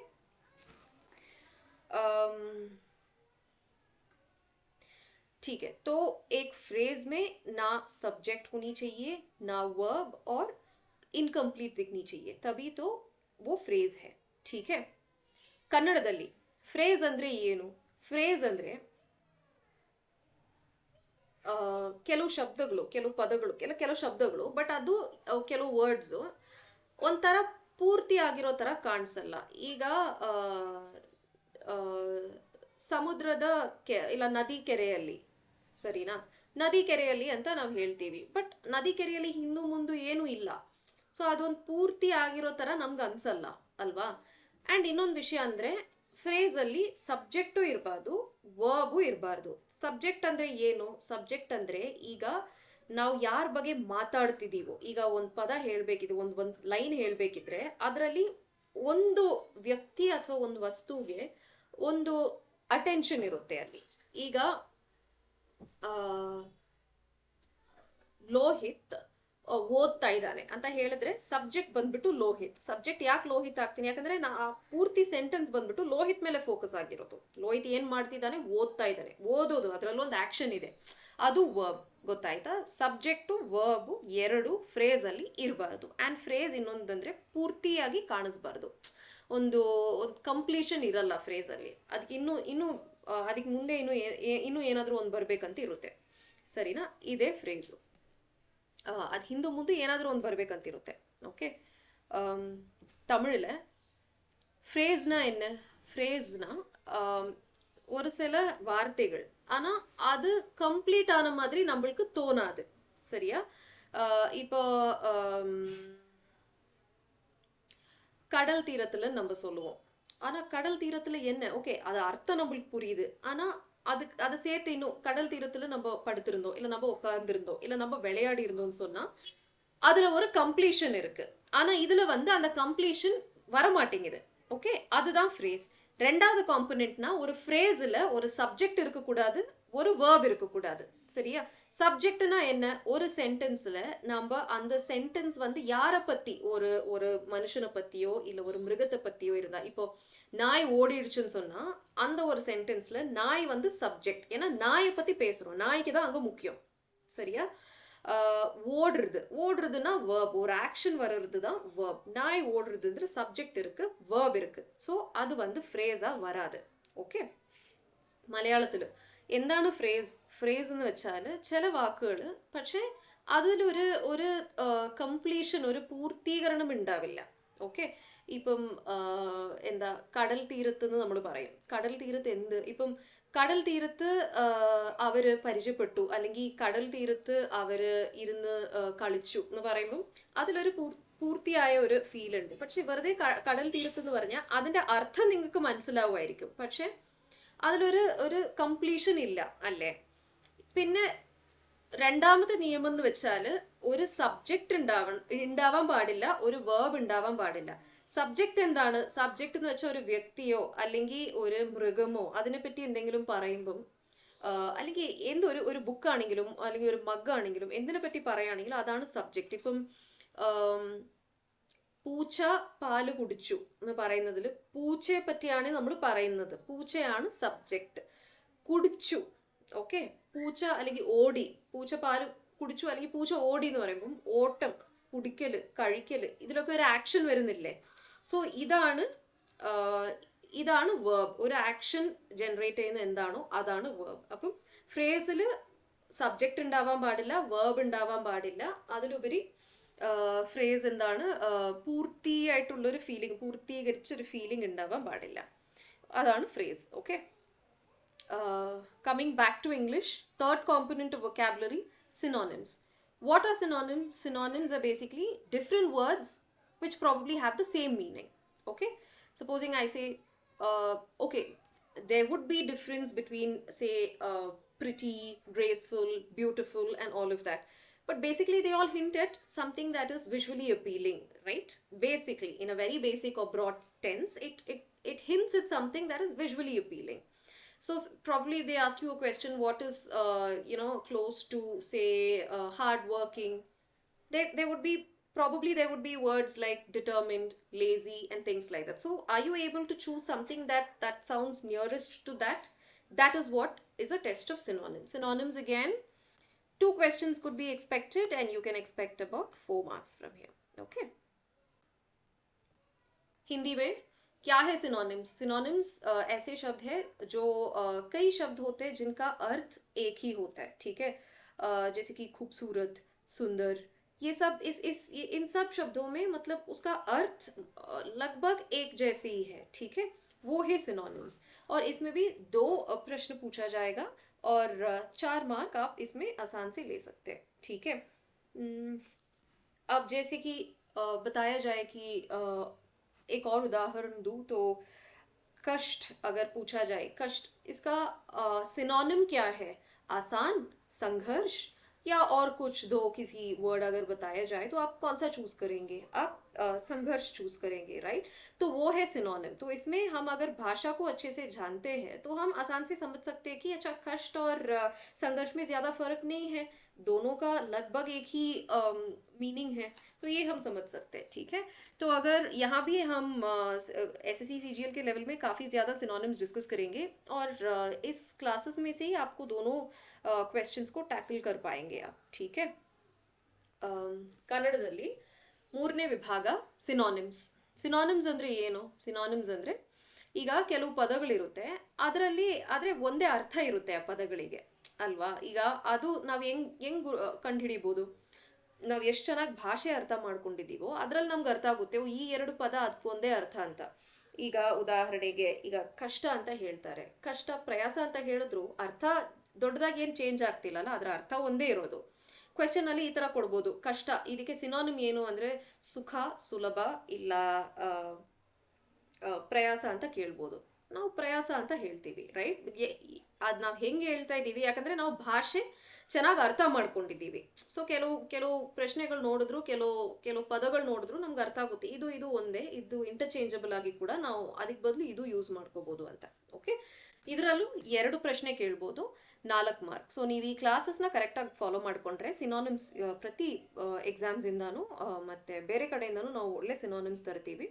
ಇದನ್ನ ನೀವು ಕರೆಕ್ಟಾಗಿ ಫಾಲೋ ಮಾಡಿದ್ರೆ ಅದರಲ್ಲಿ ನಿಮಗೆ 2 ಕ್ವೆಶ್ಚನ್ ನೀವು ಕರೆಕ್ಟಾಗಿ ಆನ್ಸರ್ ಕೊಡ್ಬೋದು, ಅದರಲ್ಲಿ ನಿಮಗೆ 4 മാർക്ക് ആറാമാക്കി സിഗ്ಬೋದು. ഓക്കെ, മലയാളത്തിൽ സിനോണിംസ് എന്താണ്? സിനോണിംസ് എന്ന് വെച്ചാൽ ചില വാക്കുകൾ, ഇപ്പോൾ പല വാക്കുകളുണ്ട് എല്ലാ ഭാഷയിലും, അതിൽ ചില വാക്കുകൾക്ക് ഒരേ അർത്ഥം ഉണ്ടാവുന്ന പല വാക്കുകൾ ഉണ്ടാവും. ഇപ്പം ഭംഗി അല്ലെങ്കിൽ സൗന്ദര്യം, ഇതൊക്കെ ഒരുപാട് വ്യത്യാസം ഇല്ലെങ്കിലും പക്ഷെ ഏകദേശം ഒരേ അർത്ഥം തരുന്ന ചില വാക്കുകളാണ്. ഓക്കെ, അതാണ് സിനോണിംസ്. ഇപ്പം വേറൊരു ഉദാഹരണം പറയുകയാണെങ്കിൽ, ഇപ്പം കഷ്ടം എന്ന് പറഞ്ഞിട്ടുള്ള ഒരു വാക്ക് കൊടുത്തിട്ട് ഇതിന്റെ സിനോണിം എന്താണെന്ന് പറഞ്ഞിട്ട് സുഖം അല്ലെങ്കിൽ പ്രയാസം എന്ന് ചോദിച്ചാൽ നമ്മൾ പ്രയാസം, കാരണം നമുക്കറിയാം അല്ലെ, പ്രയാസത്തിലും കഷ്ടത്തിലും വലിയൊരു വ്യത്യാസം വരുന്നില്ല എന്നുള്ളത്. ഓക്കെ, സോ അതാണ് നമ്മുടെ സിനോണിംസ് എന്ന് പറയുന്നത്. സിനോണിംസ് 2 ക്വസ്റ്റ്യൻ മിക്കവാറും ചോദിക്കാൻ സാധ്യതയുണ്ട്. ഞങ്ങളുടെ ഈ ക്ലാസ്സസിലൂടെ ഞങ്ങൾ ഒരുപാട് എക്സാംസിന് സിമിലർ ലെവൽ ഓഫ് ടഫ്നെസ്സിലുള്ള പിന്നെ പണ്ട് ചോദിച്ചിരിക്കുന്ന പല ക്വസ്റ്റ്യൻസിനും സിനോണിംസ് നിങ്ങൾക്ക് പ്രസന്റ് ചെയ്യുന്നതായിരിക്കും. അപ്പം ഈ ക്ലാസ്സുകൾ നന്നായിട്ട് നിങ്ങൾ ഫോളോ ചെയ്തിട്ടുണ്ടെങ്കിൽ ഈ 2 ക്വസ്റ്റ്യനും നിങ്ങൾക്ക് ഉറപ്പായിട്ടും കറക്റ്റായിട്ട് കിട്ടാൻ പറ്റും. അതിൽ നിങ്ങൾക്ക് 4 മാർക്ക് എളുപ്പം വാങ്ങിക്കാവുന്നതാണ്. Coming back, the 4th component of vocabulary, antonyms. What exactly are antonyms? Antonyms are opposites, exact opposites of something, that we are trying to say. Supposing polite, rude. Now those are antonyms. Got it? Antonyms are the opposites. Hindi mein antonyms क्या है? Antonyms जो किसी अगर एक शब्द मैं कह रही हूँ उसका ठीक विपरीत क्या है, वो है एंटोनिम. अगर मैं ये कहूँ कि सुंदर, तो उसका एंटोनिम क्या हो सकता है? कुरूप. ठीक है. क्वेश्चंस में ऐसा पूछा जाएगा कि सुंदर और चार ऑप्शंस, खूबसूरत, अम, अ, कुरूप और ऐसे दो ऑप्शंस दे सकते हैं. और अगर हम इसका डिमांड एंटोनिम का मतलब समझते हैं और अच्छे से अगर हम भाषा समझते हैं, तो हम आसान से ये टैकल कर सकते हैं. जो ऑपोजिट जो है हम उसे टैकल कर सकते हैं. जैसे कि अंग्रेजी में एक काफ़ी ज़्यादा एंटोनिम्स हम इंट्रोड्यूस करेंगे. जैसे कि नोबल, नोबल नाम का एक शब्द है. ठीक है. पर उसका एंटोनिम जो है वो इग्नोबल है. लोग सोचेंगे कि अननोबल है, ये है, वो है, पर नो, इग्नोबल है. तो इसी लेवल का हम काफ़ी सारे क्वेश्चंस डिस्कस करेंगे क्लास में, जिससे आप कई सारे एंटोनिम्स तक आप एक्सपोज हुए होंगे और आप अच्छे से ठीक ठाक आप टैकल कर पाओगे. ठीक है. इस क्लासेस हमारे साथ जुड़े रहिए. आपका ये दो क्वेश्चन भी सही होने का पॉसिबिलिटी है और 4 मार्क आप आसान से इसमें एक्सपेक्ट कर सकते हैं. ठीक है. ಕನ್ನಡದಲ್ಲಿ ಆಂಟೋನಿಮ್ಸ್ ಅಂದ್ರೆ ಏನು? ಆಂಟೋನಿಮ್ಸ್ ಅಂದ್ರೆ ಈಗ ನಾನು ಹೇಳೋ ಒಂದು ಪದದ ವಿಪರೀತ ಏನಿದೆಯೋ, ಈಗ ನಾನು ಒಳ್ಳೆತನ ಅಂತ ಹೇಳಿದ್ರೆ ಕೆಟ್ಟತನ, ಇಲ್ಲಾಂದ್ರೆ ಒಳ್ಳೇದಕ್ಕೆ ಕೆಟ್ಟದು ಅಂತೀವಲ್ವಾ, ಅಂದ್ರೆ ವಿಪರೀತವಾಗಿ ಏನು ಬರ್ತಿದೆಯೋ ಅದೇ ಆಂಟೋನಿಮ್ಸ್. ಓಕೆ. ಸೊ ಇದರಲ್ಲೂ 2 ಕ್ವೆಶ್ಚನ್ ಕೇಳ್ಬೋದು ಆ್ಯಂಡ್ 4 ಮಾರ್ಕ್ ನಿಮ್ಗೆ ಆರಾಮಾಗಿ ಸಿಗ್ಬೋದು. ನಾವು ತುಂಬ ಕ್ವೆಶ್ಚನ್ಸ್ ಡಿಸ್ಕಸ್ ಮಾಡ್ಕೋತೀವಿ ಆಂಟೋನಿಮ್ಸ್ ಮೇಲೆ. ಆ್ಯಂಡ್ ಬೇರೆ ಕ್ವೆಶ್ಚನ್ ಪೇಪರ್ಸಿಂದ ಸಿಮಿಲರ್ ಲೆವೆಲಲ್ಲಿ ಆ ಥರ ಎಷ್ಟೋ ಕ್ವೆಶ್ಚನ್ಸ್ ನಾವು ಡಿಸ್ಕಸ್ ಮಾಡ್ತೀವಿ. ಬಿಕಾಸ್ ಕೆಲವುದ್ರಲ್ಲಿ ಆಪೋಸಿಟ್ ಅಷ್ಟು ಈಸಿಯಾಗಿ ಕಂಡುಹಿಡಿಯೋಕ್ಕಾಗಲ್ಲ, ಅದಕ್ಕೆ ವೊಕ್ಯಾಬುಲರಿನೇ ಗೊತ್ತಿರಬೇಕು. ಈಗ ನೋಬಲ್ ಅನ್ನೋ ಒಂದು ಪದಕ್ಕೆ ಆಂಟೋನಿಮ್ ಕೇಳಿದ್ರೆ ಇಗ್ನೋಬಲ್ ಅಂತ ಬರುತ್ತೆ. ಸರಿನಾ? ಸೊ ಆ ಥರ ನೀವು ಈ ಕ್ಲಾಸಸ್ನ ರೆಗ್ಯುಲರ್ ಆಗಿ ಫಾಲೋ ಮಾಡಿಕೊಂಡ್ರೆ ನಾವು ಇನ್ನೂ ಎಷ್ಟೋ ಕ್ವೆಶ್ಚನ್ಸ್ ನಾವು ಪ್ರೆಸೆಂಟ್ ಮಾಡ್ತೀವಿ ಇಲ್ಲಿ. ಸೊ ಅದನ್ನು ಒಂದ್ಸರಿ ಬ್ರಷ್ ಅಪ್ ಮಾಡ್ತಾ ಹೋದ್ರೇನೆ ನಿಮಗೆ ಆರಾಮಾಗಿ 4 ಮಾರ್ಕ್ ಪೂರ್ತಿ ಬರೋ ಚಾನ್ಸ್ ಇದೆ. ஓகே. தமிழில் ஆன்டனிம்ஸ்னா என்ன? ஆன்டனிம்ஸ்னா ஆப்போசிட்ஸ். இப்போ நம்ம என்ன சொல்கிறோமோ, ஒரு வேர்ட் சொல்கிறோமோ, அதுக்கு அப்படியே அது விருத்தமாக என்ன வருதோ அதுதான் ஆன்டனிம்ஸ். இப்போ நல்லதுன்னு சொன்னால் கெட்டதுன்னு வரும் ஆன்டனிம். ஓகே. ஸோ இதில் வந்து நம்ம நிறைய, இது ரொம்ப பேசிக்காக இருக்கிறது தான் நல்லது கெட்டதெல்லாம். ஆனால் நம்ம சிஜிஎல் லெவலில் இன்னும் கொஞ்சம் ஹையர் லெவலில் எதிர்பார்க்கலாம். ஸோ அதுக்காக நாங்கள் முன்னாடி நடந்திருக்கிற எக்ஸாம்ஸோட பேப்பர்ஸ்லேருந்தும், அப்புறம் மற்ற இப்போ யூனிவர்சிட்டி என்ட்ரன்ஸ் இருக்கட்டும், இல்லை பேங்க் எக்ஸாம்ஸ் இருக்கட்டும், அந்த மாதிரி பேப்பர்ஸ்லேருந்தெல்லாம் சிஜிஎல் லெவல் டஃப்னஸ் வர கொஸ்டின் பேப்பர்ஸ்லேருந்து ஆன்டனிம்ஸ் இன்ட்ரடியூஸ் பண்ணுவோம். ஸோ அப்படி நீங்கள் அதை கரெக்டாக நீங்கள் இந்த கோர்ஸை ஃபாலோ பண்ணிங்கன்னா உங்களுக்கு அந்த 2 கொஸ்டினும் கரெக்டாக கிடைக்க வாய்ப்பு இருக்குது. அதில் நீங்கள் 4 மார்க் ஆறாமல் ஈஸியாக நீங்கள் எக்ஸ்பெக்ட் பண்ணிக்கலாம். சரியா? മലയാളത്തിൽ എന്താണ് ആന്റോണിം? ആന്റോണിം എന്ന് വെച്ചാൽ നമ്മളിപ്പം പറയുന്ന ഒരു വാക്കിൻ്റെ നേരെ എതിര് എന്താണ് ഉള്ളത്, നേരെ തിരിച്ചുള്ള വാക്ക് എന്താണ്? ഇപ്പം എന്താണ് ലാഭം, അതിൻ്റെ ആന്റോണിം എന്ന് വെച്ചാൽ അതിൻ്റെ നേരെ ഓപ്പോസിറ്റ് ആയിട്ടുള്ളത് നഷ്ടം, അതാണ് ആന്റോണിം. ഓക്കെ. സോ ഇതിൽ 2 ക്വസ്റ്റ്യൻ ആണ്, 2 പ്രശ്നങ്ങൾ ചോദിക്കാൻ സാധ്യതയുണ്ട്. ഞങ്ങളുടെ കോഴ്സ് നന്നായിട്ട് ഫോളോ ചെയ്യുകയാണെങ്കിൽ നമ്മൾ വേറെ ഒരുപാട് എക്സാമ്പിൾസ് ഇൻട്രൊഡ്യൂസ് ചെയ്യുന്നതായിരിക്കും. വേറെ പല ക്വസ്റ്റ്യൻ പേപ്പേഴ്സിൽ നിന്നും, പിന്നെ SSC CGL മുമ്പ് കണ്ടക്ട് ചെയ്തിരിക്കുന്ന പേപ്പേഴ്സിനൊക്കെ ഞങ്ങൾ ഉദാഹരണം ഇൻക്ലൂഡ് ചെയ്യുന്നതായിരിക്കും. അപ്പോൾ അത് നന്നായിട്ട് നിങ്ങൾ ഫോളോ ചെയ്യുകയാണെങ്കിൽ ഈ 2 ക്വസ്റ്റ്യൻ നിങ്ങൾക്ക് എളുപ്പമായിട്ട് കിട്ടാവുന്ന സംഭവമാണ്. 4 മാർക്ക് നിങ്ങൾക്ക് വെറുതെ കിട്ടും ഈ ജസ്റ്റ് ഒരു കോഴ്സ് ഫോളോ ചെയ്താൽ തന്നെ. Okay. So next is fill in the blanks. Coming back to English, so fill in the blanks again, 1 to 2 questions. It could be from ranging from the level of say moderate to tough. So to fill in the blanks, you would have to know your grammar really well, because vocabulary and grammar would play a very important role. So this again, 1 to 2 questions. We will practice a lot of examples. We'll pick out questions from multiple sources and we'll practice it really well, so that, and we'll make sure that every aspirant sitting through this course at least gets 4 marks in this, depending on how many questions are asked. But by teaching you the rules of grammar and multiple other rules well, we will make sure that you are able to tackle this well.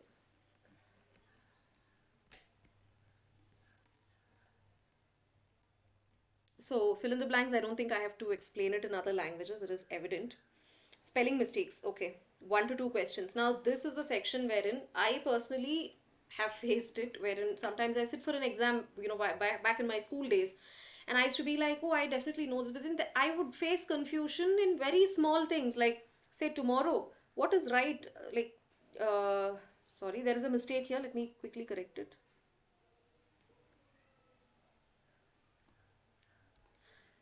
Okay, so basically the wrong spelling error in PPT. It's supposed to be having two M's. Okay, the wrong spelling. Like tomorrow, this is something that we use so regularly that we take it for granted. Okay.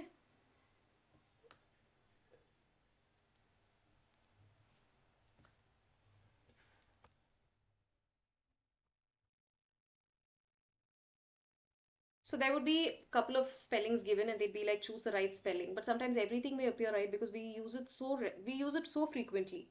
So for this, what I'd say is always, while you're reading a passage, also make sure that you look at certain spellings twice, because we would even go wrong with such basic spelling sometimes as their. It's their house. Okay, we would have a confusion. Is it THIER or is it THEIR?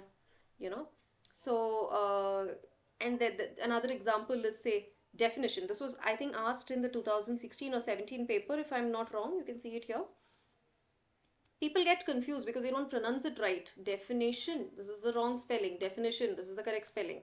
People get it wrong because firstly they don't pronounce it well, secondly they just overlook a lot of words and don't literally go into the meaning of it. Okay, so this I would definitely insist on, pronouncing words right firstly, and secondly, uh, reading with caution, always stopping by whenever there is I and E in a word, somewhere there tends to always be a confusion. So I would insist or look into it, pronounce it well, look twice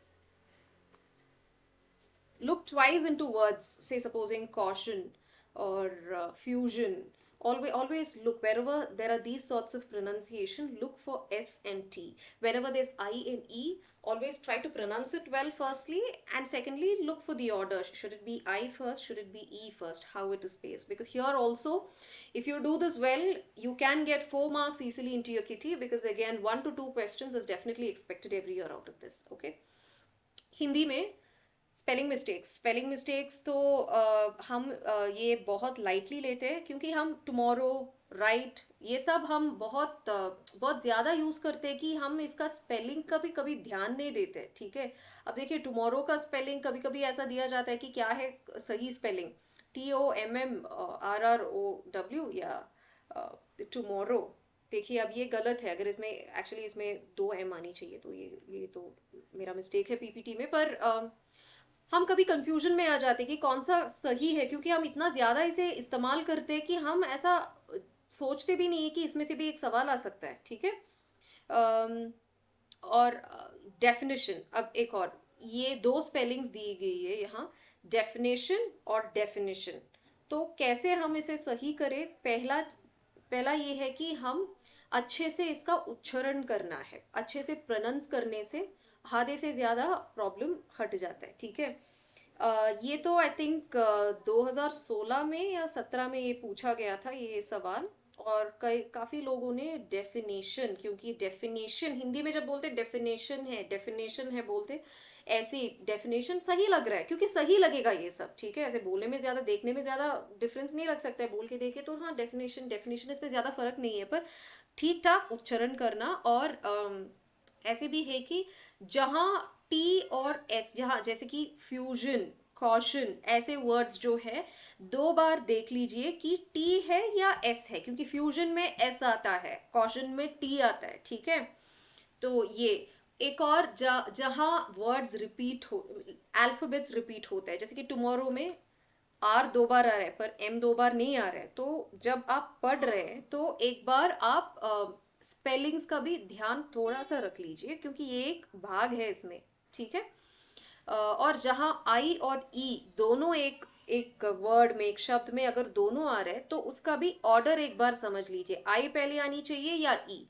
क्योंकि जब तीफ हम बोल रहे हैं तीफ, तो आई है ई है, पर कभी कभी ये कंफ्यूजन होता है कि THEIF या THIEF. ठीक है, पर दोनों सही लग रहे हैं, इसमें प्रोनाउंसिएशन की ज़्यादा एम्फोसिस नहीं है, पर क्या है, स्पेलिंग अच्छे से देख लेनी चाहिए. ठीक है, तो किसी भी चीज़ को लाइटली मत लीजिए। स्पेलिंग्स का भी एक दो बार देख लीजिए, लिख के देख लीजिए, एक बार अपने माइंड में उसे विजुअलाइज कर लीजिए।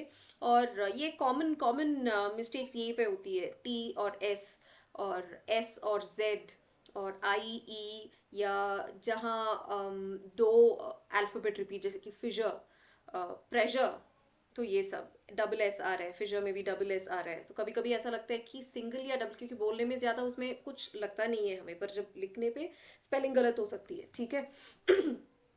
ಕನ್ನಡದಲ್ಲಿ ಸ್ಪೆಲ್ಲಿಂಗ್ ಮಿಸ್ಟೇಕ್ಸ್ ಅಂದರೆ ಈಗ ಕೆಲವು ಪದಗಳಲ್ಲಿ ಸ್ಪೆಲ್ಲಿಂಗ್ಸು ತಪ್ಪಾಗಕ್ಕೆ ತುಂಬಾನೇ ಚಾನ್ಸ್ ಇದೆ. ಯಾಕಂದ್ರೆ ನಾವು ಅದನ್ನು ಅಷ್ಟು ಜಾಸ್ತಿ ಯೂಸ್ ಮಾಡ್ತೀವಿ ಡೈಲಿ ನಾವು ಮಾತಾಡೋದ್ರಲ್ಲಿ. ಟುಮಾರೋ, ನಾಳೆ, ಇವತ್ತು, ಇದೆಲ್ಲ ತುಂಬಾ ಯೂಸ್ ಮಾಡ್ಕೋತೀವಿ. ಬಟ್ ಅದರಲ್ಲೂ ಕೆಲವು ಸರಿ ಮಿಸ್ಟೇಕ್ಸ್ ಆಗೋ ಚಾನ್ಸ್ ಇದೆ. ಟುಮಾರೋನಲ್ಲಿ ನೋಡಿ, ಈಗ ಟಿ ಒ, ಇದು ಆಕ್ಚುಲಿ ರಾಂಗ್ ಸ್ಪೆಲ್ಲಿಂಗ್ ಏನಾಗಿರ್ಬೇಕಂದ್ರೆ TOMMORROW. ಓಕೆ, ಬಟ್ ನಾವು ಕೆಲವು ಸರಿ ಅದನ್ನ ನೋಡಿ, ಇಲ್ಲ ಇದು ಸಿಂಗಲ್ ಎಮ್ ಇರೋದು ನೋಡಿದ್ರೆ ಉಚ್ಚಾರಣೆಯಲ್ಲಿ ಜಾಸ್ತಿ ಏನು ತೊಂದರೆ ಬರ್ತಿಲ್ಲ. ಆದ್ರೆ ನೋಡಿದ್ರೆ ಕನ್ಫ್ಯೂಷನ್ ಅಲ್ಲಿ ಬಂದ್ಬಿಡ್ತೀವಿ, ಡಬಲ್ ಎಮ್ ಇಲ್ಲ ಡಬಲ್ ಆರ್ ಇಲ್ಲ ಸಿಂಗಲ್ ಎಮ್ ಡಬಲ್, ಆ ತರ ಬರುತ್ತೆ ನಮ್ಮ ತಲೆನಲ್ಲಿ. ಸೊ ಈಗ ಇನ್ನೊಂದು ಎಕ್ಸಾಂಪಲ್ ನೋಡಿ, ಡೆಫಿನಿಷನ್ ಅಂತ ಹೇಳ್ತೀವಿ. ಡೆಫಿನಿಷನ್ ಅಂದ್ರೆ ಯಾವ್ದಾದ್ರು ಒಂದು ಪದಕ್ಕೆ ಒಂದು ಯಾರಾದ್ರೂ ಕೊಟ್ಟಿರೋ ಒಂದು ಅರ್ಥ, ಇಲ್ಲ ಅದ್ರ ಬಗ್ಗೆ ಯಾರಾದ್ರೂ ಹೇಳಿರೋ ಅಂತ ಒಂದು ಮಾತು. ಈಗ ಡೆಫಿನಿಷನ್ ಇದರಲ್ಲಿ ಉಚ್ಚಾರಣೆನಲ್ಲಿ ಜಾಸ್ತಿ ಏನು ನಮಗೆ ವ್ಯತ್ಯಾಸ ಗೊತ್ತಾಗಲ್ಲ. ಸೊ ಇದು 2016ರಲ್ಲಿ ಕೇಳಲಾಗಿರೋಂಥ ಪ್ರಶ್ನೆ. ಎಷ್ಟೋ ಜನ ಡೆಫಿನೇಷನ್ ಇದೆ ಅಂತ ಕ್ಲಿಕ್ ಮಾಡಿಬಿಟ್ಟಿದ್ದಾರೆ. ಬಟ್ ಕರೆಕ್ಟ್ ಸ್ಪೆಲ್ಲಿಂಗ್ ಅಂದ್ರೆ ಡೆಫಿನಿಷನ್. ಓಕೆ, ಸೊ ಇದಕ್ಕೇನಂದ್ರೆ ನಾನೀಗ ದಿನ ಓದಕ್ಕೆ ಹೇಳಿದ್ದೀನಲ್ಲ, ಈಗ ಒಂದು ಪ್ಯಾರಾಗ್ರಾಫ್ ಇಲ್ಲ ಒಂದಿದು, ಸೊ ಓದ್ತಿರ್ಬೇಕಾದ್ರೆ ಸ್ಪೆಲ್ಲಿಂಗ್ಸ್ ಮೇಲೆ ಚೂರು ಗಮನ ಕೊಡಿ. ಓಕೆ, ಇನ್ನೊಂದು ವಿಷಯ ಅಂದ್ರೆ ನೀವು ಸ್ವಲ್ಪ ನೋಡ್ಕೋಬೇಕು. ಈಗ ಕೆಲವು ಶಬ್ದಗಳಿಗೆ ಉಚ್ಚಾರಣೆ ಒಂದೇ ತರ ಇರುತ್ತೆ.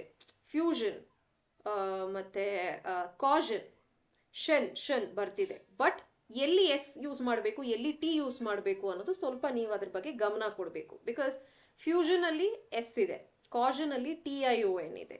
ಓಕೆ, ಸೊ ಅದು. ಇನ್ನೊಂದಂದ್ರೆ IE ಇರೋ ಕಡೆ ಅಲ್ಲೂ ಸ್ವಲ್ಪ ಗಮನ ಕೊಡಬೇಕು. ಬಿಕಾಸ್ ಥೀಫ್ ಅಂತ ಹೇಳ್ತೀವಿ, ಬಟ್ ಒಂದೊಂದ್ಸರಿ ಬರೀತಿರ್ಬೇಕಾದ್ರೆ ಸಡನ್ ಆಗಿ ಕನ್ಫ್ಯೂಷನ್ ಬರುತ್ತೆ. THIEF ಇಲ್ಲ THEIF, ಅದು ಉಚ್ಚಾರಣೆನಲ್ಲಿ ಜಾಸ್ತಿ ಏನು ಗೊತ್ತಾಗಲ್ಲ. ಅದರಲ್ಲಿ ಅದು ಗೊತ್ತಾಗಬೇಕಿದ್ರೆ ನೀವು ಖಂಡಿತ ಗಮನ ಕೊಟ್ಟು ಓದಬೇಕು. ಈ ತರ IE, TS ಇಲ್ಲ ಯಾವ್ದಾದ್ರೂ ಒಂದು ಆಲ್ಫಾಬೆಟ್ ರಿಪೀಟ್ ಆಗ್ತಿದ್ರೆ, ಈಗ ಪ್ರೆಷರ್ ಅಂತ ಹೇಳ್ತೀವಿ, PRESSURE, ಬಟ್ ಸಿಂಗಲ್ ಎಸ್ ಇದ್ರು ಒಂದೊಂದ್ಸರಿ ಇದು ಪ್ರೆಷರ್ ಅಂತಾನೆ ಬರ್ತಿರೋದು, ಬಟ್ ಯಾವ ಕರೆಕ್ಟ್ ಸ್ಪೆಲ್ಲಿಂಗ್ ಅಂತ ನಮ್ಗೊಂದು ಡೌಟ್ ಬಂದ್ಬಿಡುತ್ತೆ. ಸೊ ಒಂದು ಆಲ್ಫಾಬೆಟ್ ರಿಪೀಟ್ ಆಗ್ತಿದ್ರೆ, ಇಲ್ಲ IE ಇರೋ ಕಡೆ, ಇಲ್ಲ TNS ಇರೋ ಕಡೆ, ಅಂಡ್ ಈವನ್ SNZ ಪ್ರೊನೌನ್ಸಿಯೇಷನ್ ಅಲ್ಲಿ ಒಂದೇ ತರ ಕೆಲವು, ಈಗ ಟ್ಯೂಷನ್, ಕಾಷನ್, ಫಿಷನ್ ಇದೆಲ್ಲ ಬರುತ್ತೆ. ಬಟ್ ಆ ತರ ಸಿಮಿಲರ್ ಆಗಿ ಪ್ರೊನೌನ್ಸಿಯೇಷನ್ ಅಲ್ಲಿ ಒಂದೇ ತರ ಕೇಳಿಸೋ ಪದಗಳನ್ನ ಸ್ವಲ್ಪ ಸ್ಪೆಲ್ಲಿಂಗ್ ನೋಡ್ಕೊಳ್ಳಿ, ಎಲ್ಲಿ ಎಸ್ ಇದೆ, ಎಲ್ಲಿ Z ಇದೆ, ಎಲ್ಲಿ T ಇದೆ ಅನ್ನೋದು.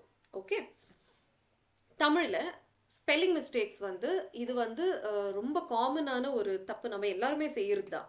ஏன்னா சில வார்த்தைகளை நம்ம ரொம்ப அதிகமாக யூஸ் பண்ணுறோம். ஆனால் அதோட அர்த்தம் தெரியும், டெய்லி யூஸ் பண்ணுறோம். ஆனால் அதோட ஸ்பெல்லிங்கில் கொஞ்சம் ஒரு ஆல்ஃபபெட் அங்கே இங்கே போனால் கூட நம்மளுக்கு அவ்வளோ தெரியாது, ஏன்னா நம்ம அவ்வளோ அதிகமாக யூஸ் பண்ணிட்டு இருக்கோம். இப்போ உதாரணத்துக்கு டுமாரோ, இங்கே ஒரு மிஸ்டேக் தான். தப்பான வேர்டில் நான் TOMMORROன்னு இருக்கு. ஆனால் கரெக்டான வேர்டில் TOMORROWன்னு இருக்கு.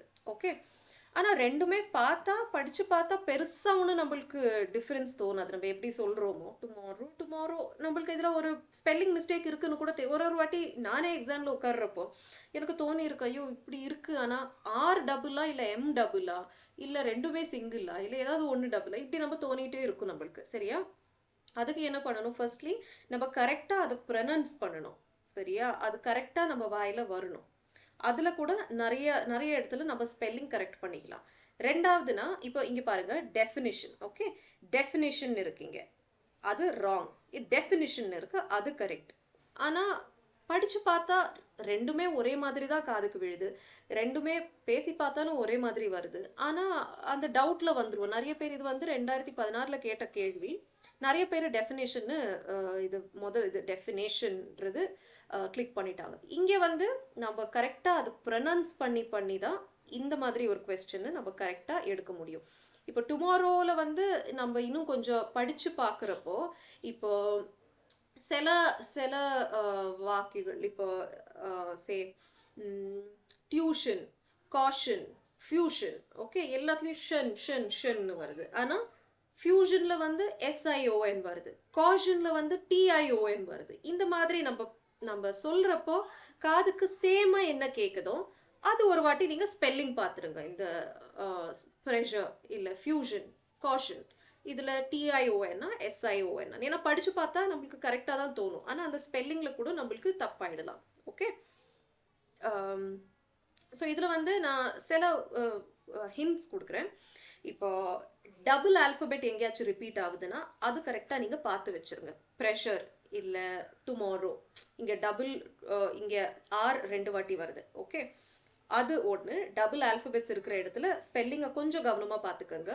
ரெண்டாவது, இந்த நம்ம பேசும்போது ஒரே மாதிரி சவுண்ட் பண்ணுறோம். இப்போ காஷன், ஃபியூஷன் இப்படி இருக்கும்போது TA SA அது ஒரு வாட்டி பார்த்துருங்க. அப்புறமா இது என்னது,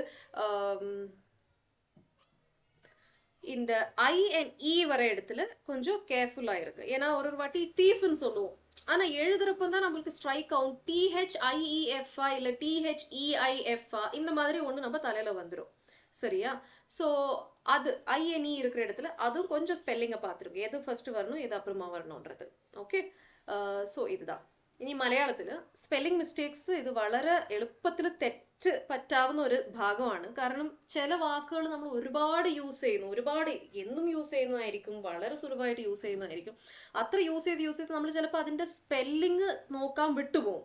ഇപ്പോൾ ടുമോറോ എന്നും നമ്മൾ യൂസ് ചെയ്യുന്നതായിരിക്കും ഒരു പക്ഷേ പെട്ടെന്ന് നമുക്ക് എക്സാമിന് ഇരിക്കുമ്പോൾ ഒരു കൺഫ്യൂഷൻ വരും. TOMMO RROW ആണോ അതോ TOMO ആണോ, M ആണോ ഡബിൾ, R ആണോ ഡബിൾ. പക്ഷെ ഇത് പറഞ്ഞു നോക്കുമ്പം അല്ലെങ്കിൽ കണ്ടു നോക്കുമ്പോൾ നമുക്ക് വലുതായിട്ട് അത് മനസ്സിലാവണമെന്നില്ല.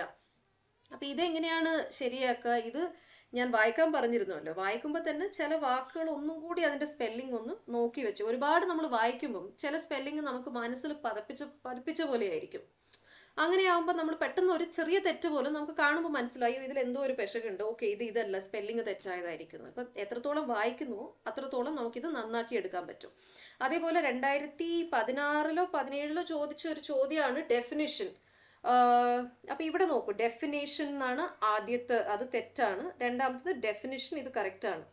പക്ഷെ ഇതൊക്കെ പലരും ഡെഫിനേഷൻ എന്നുള്ള വേർഡ് തന്നെ കറക്റ്റാക്കി ടിക്ക് ചെയ്തവരാണ്, അവർക്കൊക്കെ തെറ്റിപ്പോയിട്ടുണ്ട്.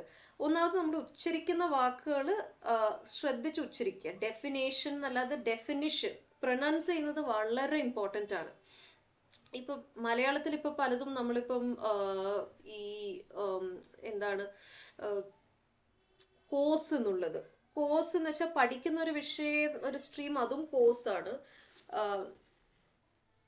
പക്ഷേ ഇനിയൊരു കോഴ്സ് എന്ന് പറഞ്ഞാൽ കുറച്ച് റഫായിട്ടുള്ള സർഫേസ്. അപ്പം പലതും ചിലപ്പം നമ്മുടെ മാതൃഭാഷേൻ്റെ ഒരു ഇൻഫ്ലുവൻസിൽ പലതും നമ്മൾ ക്ലിയർ ആയിട്ട് പ്രൊനൗൺസ് ചെയ്യാതെ വരുമ്പം അങ്ങനെ ചില മിസ്റ്റേക്സ് വരലുണ്ട്. ഇപ്പം ഓക്കെ, അത് ഞാൻ വേറെ ഒരു ലെക്ചറിൽ പറയുന്നതായിരിക്കും. പക്ഷേ ഈ ഉദാഹരണം നിങ്ങൾ കാണുന്നുണ്ടല്ലോ, അപ്പം ഞാൻ ഒരു പൊടിക്കൈ പറഞ്ഞു തരാം. അതെന്താണെന്ന് വെച്ചാൽ, ഉച്ചാരണത്തിൽ ഒരേപോലെ കേൾക്കുന്ന വാക്കുകൾ ഒന്ന് ശ്രദ്ധിച്ചേക്കൂ. ഇപ്പം കോഷൻ, ഫ്യൂഷൻ രണ്ടിലും ഷൻ എന്നുണ്ട്. കോഷൻ്റെ TION ആണ്, അതേപോലെ ഫ്യൂഷൻ്റെ SION ആണ്. അപ്പം ഇങ്ങനെ കേൾക്കുമ്പോൾ ഒരേപോലെ ഉള്ള വാക്കുകളുടെ T ആണോ S ആണോ എന്നുള്ളത് ഒന്ന് ശ്രദ്ധിച്ചേക്ക്. പിന്നെ എന്താണ്, ഫാഷനിൽ FASHION. സോ അങ്ങനെ ഒരേപോലുള്ളതിൻ്റെ സ്പെല്ലിങ്സ് ഒന്ന് നോക്കിയേക്കണം. പിന്നെ ഈ ഡബിൾ ആൽഫബറ്റ്സ്, ഇപ്പോൾ ടുമോറോയിൽ ഡബിൾ R ഉണ്ട്, ഓക്കെ. പക്ഷേ നമുക്ക് ചിലപ്പോൾ എഴുതുമ്പോൾ കൺഫ്യൂഷൻ, M ആണോ ഡബിൾ R ആണോ. അപ്പോൾ ഡബിൾ ആൽഫബറ്റ്സ് ഏതൊക്കെ വേർഡ്സിലുണ്ടോ അത് ഒന്ന് ശ്രദ്ധയോടെ നോക്കുന്നത് നല്ലതായിരിക്കും. പിന്നെ കറക്റ്റ് ഉച്ചാരണത്തിലൂടെയും പലതും നമുക്ക് കറക്റ്റായിട്ട് കിട്ടാൻ ചാൻസ് ഉണ്ട്. പിന്നെ ഇനിയൊരു കാര്യം എന്ന് വെച്ചാൽ INE, ഇത് പലപ്പോഴും ഇപ്പം നമ്മൾ തീഫ് എന്ന് പറയുന്നു, വളരെ എളുപ്പത്തിൽ തീഫ് എന്ന് പറയും. പക്ഷെ എഴുതി വരുമ്പോൾ ചിലപ്പോൾ നമുക്ക് ഈ കൺഫ്യൂഷൻ THEIF ആണോ അതോ THIEF ആണോ, അയ്യോ ഇത് ഇത്രയും ബേസിക് ആണല്ലോ, ഇതുപോലും കിട്ടുന്നില്ലല്ലോ. പക്ഷെ അതൊക്കെയാണ് ഇവിടെ ടെസ്റ്റ് ചെയ്യുന്നത്. അതുകൊണ്ട് വരുന്ന സംഭവങ്ങളും ഒന്നും കൂടി സ്പെല്ലിങ്സ് ഒന്ന് നോക്കി വെച്ചിരിക്കുന്നത് ഉപയോഗപ്പെടും. Okay, spellings. അപ്പോൾ ഇതിലും 2 ക്വസ്റ്റ്യൻസ് എക്സ്പെക്ട് ചെയ്യാം. രണ്ടും നന്നായിട്ട് ചെയ്യുകയാണെങ്കിൽ 4 മാർക്ക് എളുപ്പം ഇതിലും വാങ്ങാവുന്നതാണ്.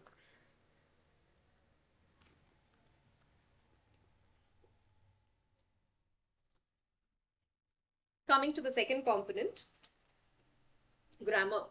Okay, so common errors. That is like, there'd be very small mistakes in sentences which would otherwise appear very normal, but when you look at it from a grammatical perspective, you understand that only a person who's looking at it from a grammar perspective would be able to understand that there is a flaw in it. Okay, so that again we will be dealing with it in class. Well, so 1 to 2 questions again for like 4 marks. You can expect 4 marks out of this. So an example of common errors would be,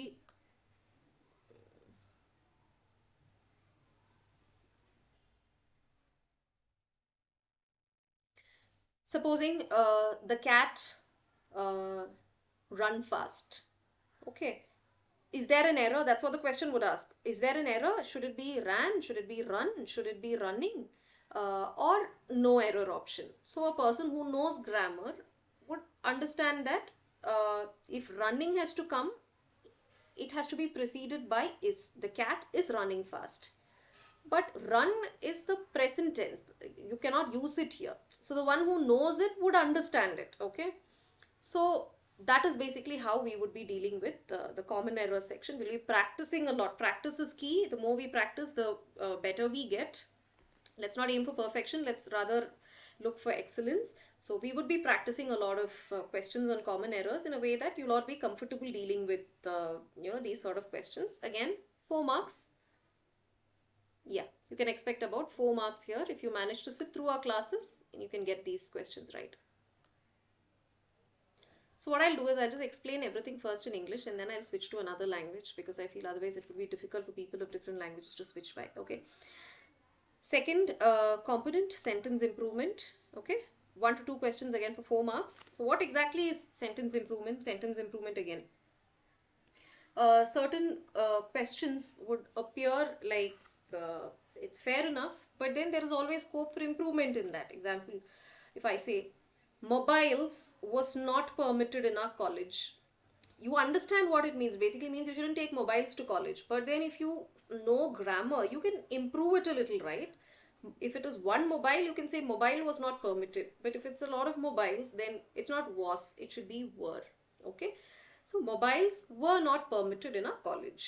So these, again, it shows your stronghold over grammar. We would be working out enough of questions to help you tackle this section well.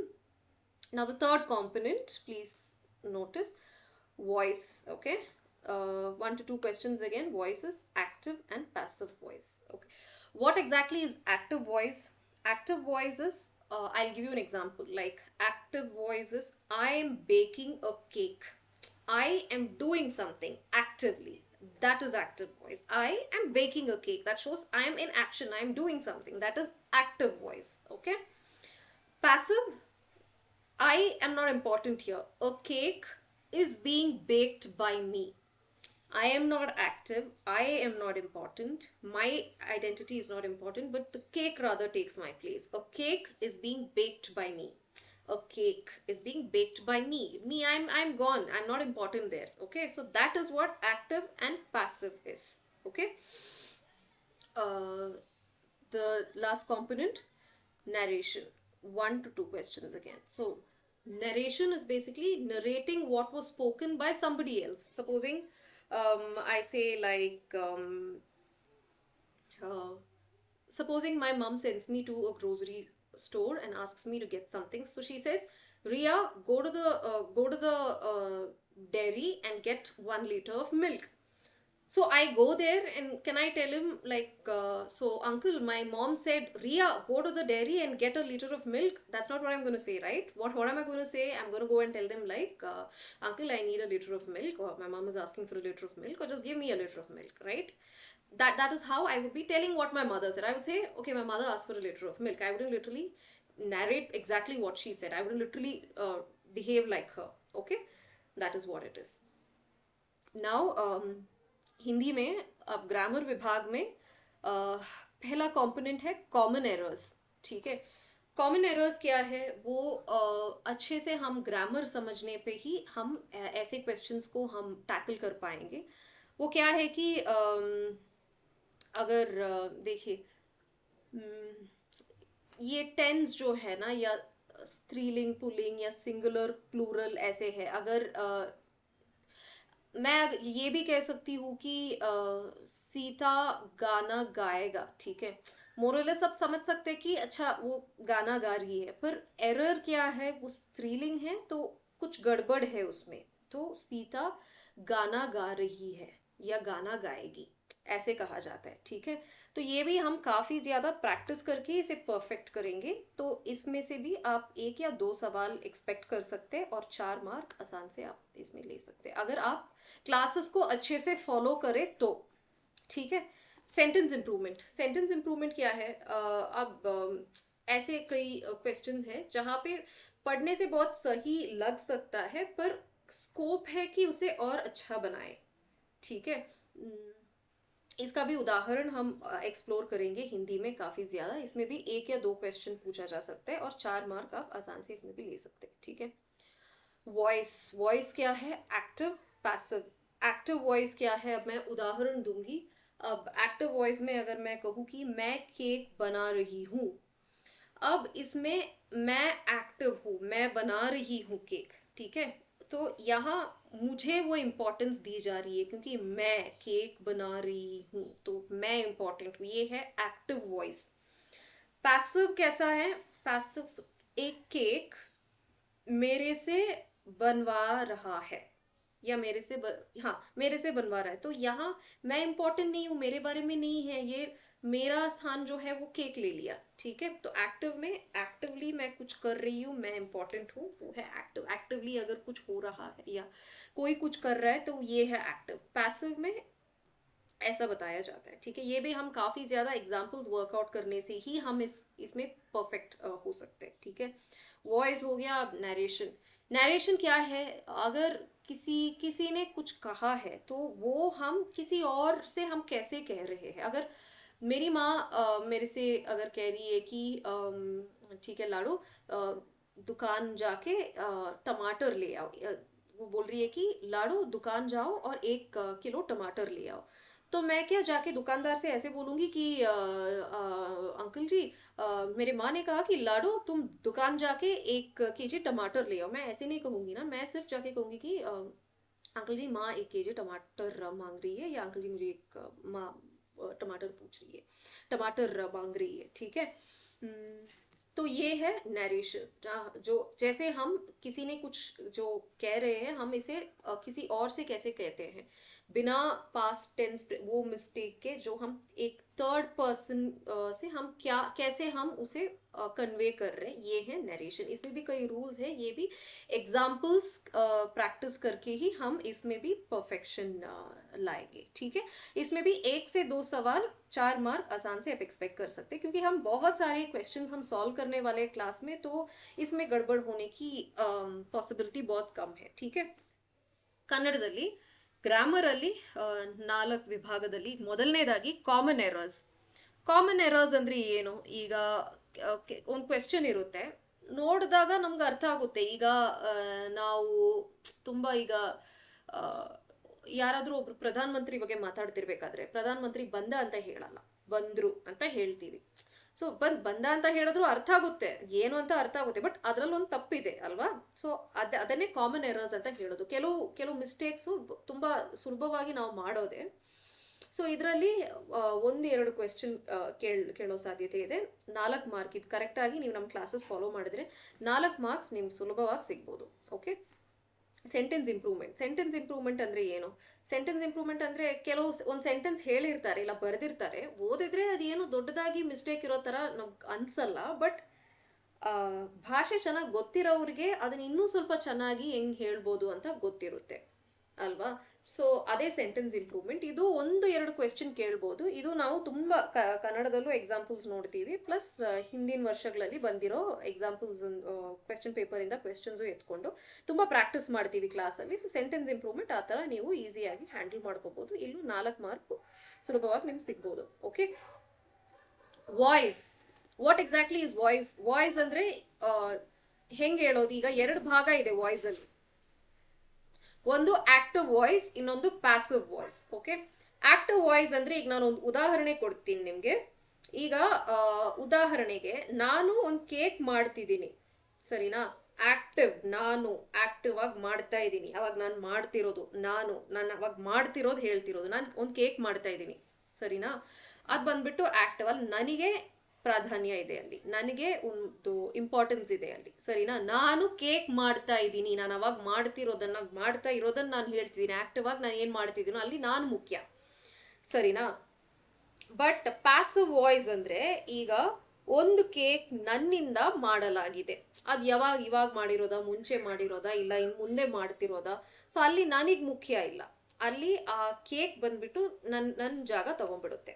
Okay, so ಅದು ಅವಾಗ ನಡೆಯೋದಲ್ಲ, ಅದು ಯಾವಾಗ ಬೇಕಿದ್ರೂ ನಡೀತಿರ್ಬೋದು, ಇಲ್ಲ ನಡೆದಿರುತ್ತೆ. So ಆ ಥರ ಒಂದು cake ನನ್ನಿಂದ ಮಾಡಲಾಗಿದೆ, ಇಲ್ಲ ಒಂದು ಕೇಕ್ ಮಾಡಲಾಯಿತು ಅಂತಾನು ಹೇಳ್ಬೋದು. ಸೊ ಅದೇ ಆಕ್ಟಿವ್ ಪ್ಯಾಸಿವ್.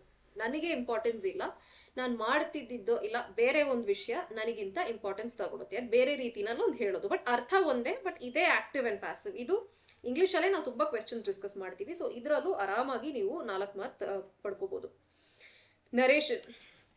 ನರೇಷನ್ ಅಂದ್ರೆ ಏನು? ನರೇಷನ್ ಅಂದ್ರೆ ಈಗ ಒಬ್ರು ಹೇಳಿದ್ದಂತ ಒಂದು ವಿಷಯ, ಇಲ್ಲ ಒಂದು ಡೈಲಾಗ್, ಏನಾದ್ರೂ ಒಂದು, ಅದು ನಾವು ಇನ್ನೊಬ್ರಿಗೆ ಹೆಂಗ್ ಹೇಳ್ತೀವಿ? ಈಗ ನಮ್ಮಮ್ಮ ನಮಗೆ ಹೇಳಿದ್ದಾರೆ, ಈಗ ಏನು, ರಿಯಾ ನೀನು ಡೈರಿಗೆ ಹೋಗಿ ಅರ್ಧ ಲೀಟರ್ ಹಾಲು ತಗೊಂಬ ಅಂತ, ಸರಿನಾ? ಈಗ ನಾನು ಡೈರಿಗೆ ಹೋಗಿ ಈಗ ನಾನು ಅಂಗಡಿಯವ್ರ ಹತ್ರ ಈ ತರ ಹೇಳಲ್ಲ. ನಮ್ಮಮ್ಮ ಹೇಳಿದ್ರು, ರಿಯಾ ನೀನ್ ಅಂಗಡಿಗೆ ಹೋಗಿ ಅರ್ಧ ಲೀಟರ್ ಹಾಲು ತಗೊಂಬ, ಆ ತರ ನಾವ್ ಹೇಳಲ್ಲ. ಮೂರನೇ ಒಬ್ರಿಗೆ ಒಂದು ಹೇಳ್ಬೇಕಿದ್ರೆ ನಾನು ಏನಂತ ಹೇಳ್ತೀನಿ? ಅಂಕಲ್ ಒಂದು ಅರ್ಧ ಲೀಟರ್ ಹಾಲು ಬೇಕಿದೆ, ಇಲ್ಲ ಅಂಕಲ್ ಅಮ್ಮ ಒಂದು ಅರ್ಧ ಲೀಟರ್ ಹಾಲು ಕೇಳ್ತಿದ್ದಾರೆ, ಈ ತರ. ಸೊ ಇದನ್ನೇ ನರೇಷನ್ ಅಂತ ಹೇಳು. ಇದು ನಾವು ಎಷ್ಟು ಕರೆಕ್ಟ್ ಆಗಿ ಇನ್ನೊಬ್ರಿಗೆ ಹೇಳ್ತಿದೀವಿ, ಅದ್ರಲ್ಲಿ ಕೆಲವು ಒಂದು ನಿಯಮ ಇರುತ್ತೆ, ಕೆಲವು ಹೆಂಗ್ ಮಾತಾಡ್ಬೇಕು, ಏನ್ ಮಾತಾಡಬಾರ್ದು, ಅದೆಲ್ಲ ಒಂದಿರುತ್ತೆ. ಸೊ ಇದು ನಾವು ಎಕ್ಸಾಂಪಲ್ಸ್ ಇನ್ ಮೂಲಕ ನಾವು ಇದನ್ನ ತುಂಬಾ ಪ್ರಾಕ್ಟೀಸ್ ಮಾಡಿಕೊಂಡು ಇದರಲ್ಲೂ ನೀವು ಆರಾಮಾಗಿ ಒಂದು 4 ಮಾರ್ಕ್ ಎಕ್ಸ್ಪೆಕ್ಟ್ ಮಾಡ್ಬೋದು. ஓகே, தமிழில் கிராமர் பார்ட்டில் வந்து 4 காம்பனன்ட்ஸ் இருக்குது. ஒன்று வந்து காமன் எரர்ஸ். காமன் எரர்ஸ்னால் என்ன? இப்போ ரொம்ப ரொம்ப சுலபமாக சில தப்பு நம்ம செஞ்சுட்டே இருப்போம் சில பாஷைகளில், சரியா? இப்போ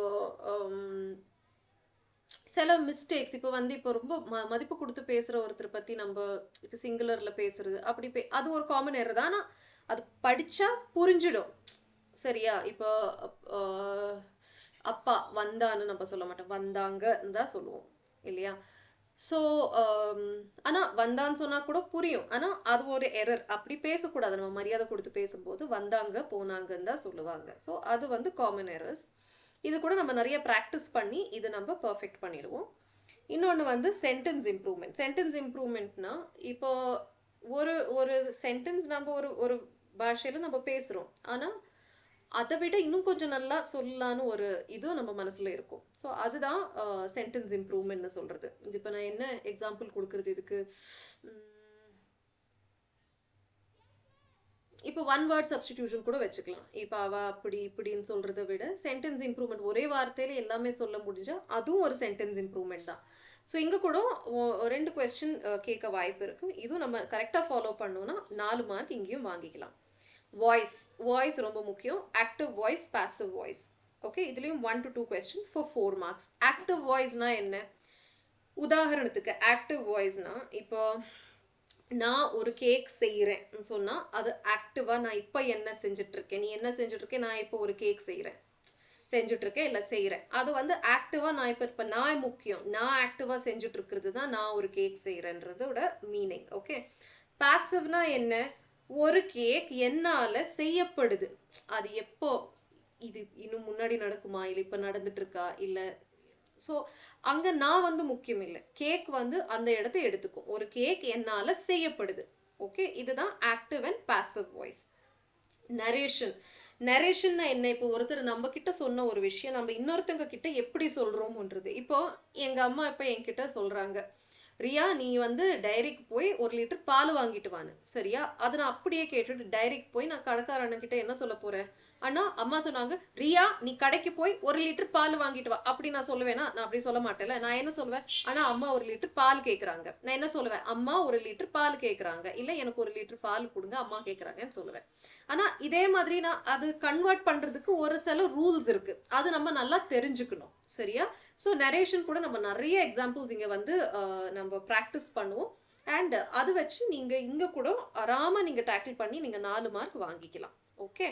ஸோ இங்கே இப்போ பாருங்க 1 to 2 கொஸ்டின்ஸ் கேட்டா உங்களுக்கு ஒரு மினிமம் 8 மார்க்கு, மேக்ஸிமம் உங்களுக்கு ஒரு மினிமம் ஒரு 8 மார்க்காவது நீங்க இங்க வாங்கிக்கலாம்.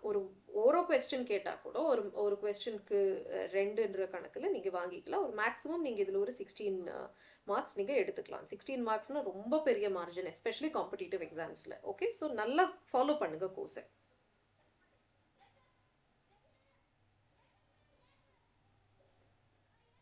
മലയാളത്തിൽ ഗ്രാമർ ഭാഗത്തിൽ 4 സെക്ഷൻസ് ഉണ്ട്.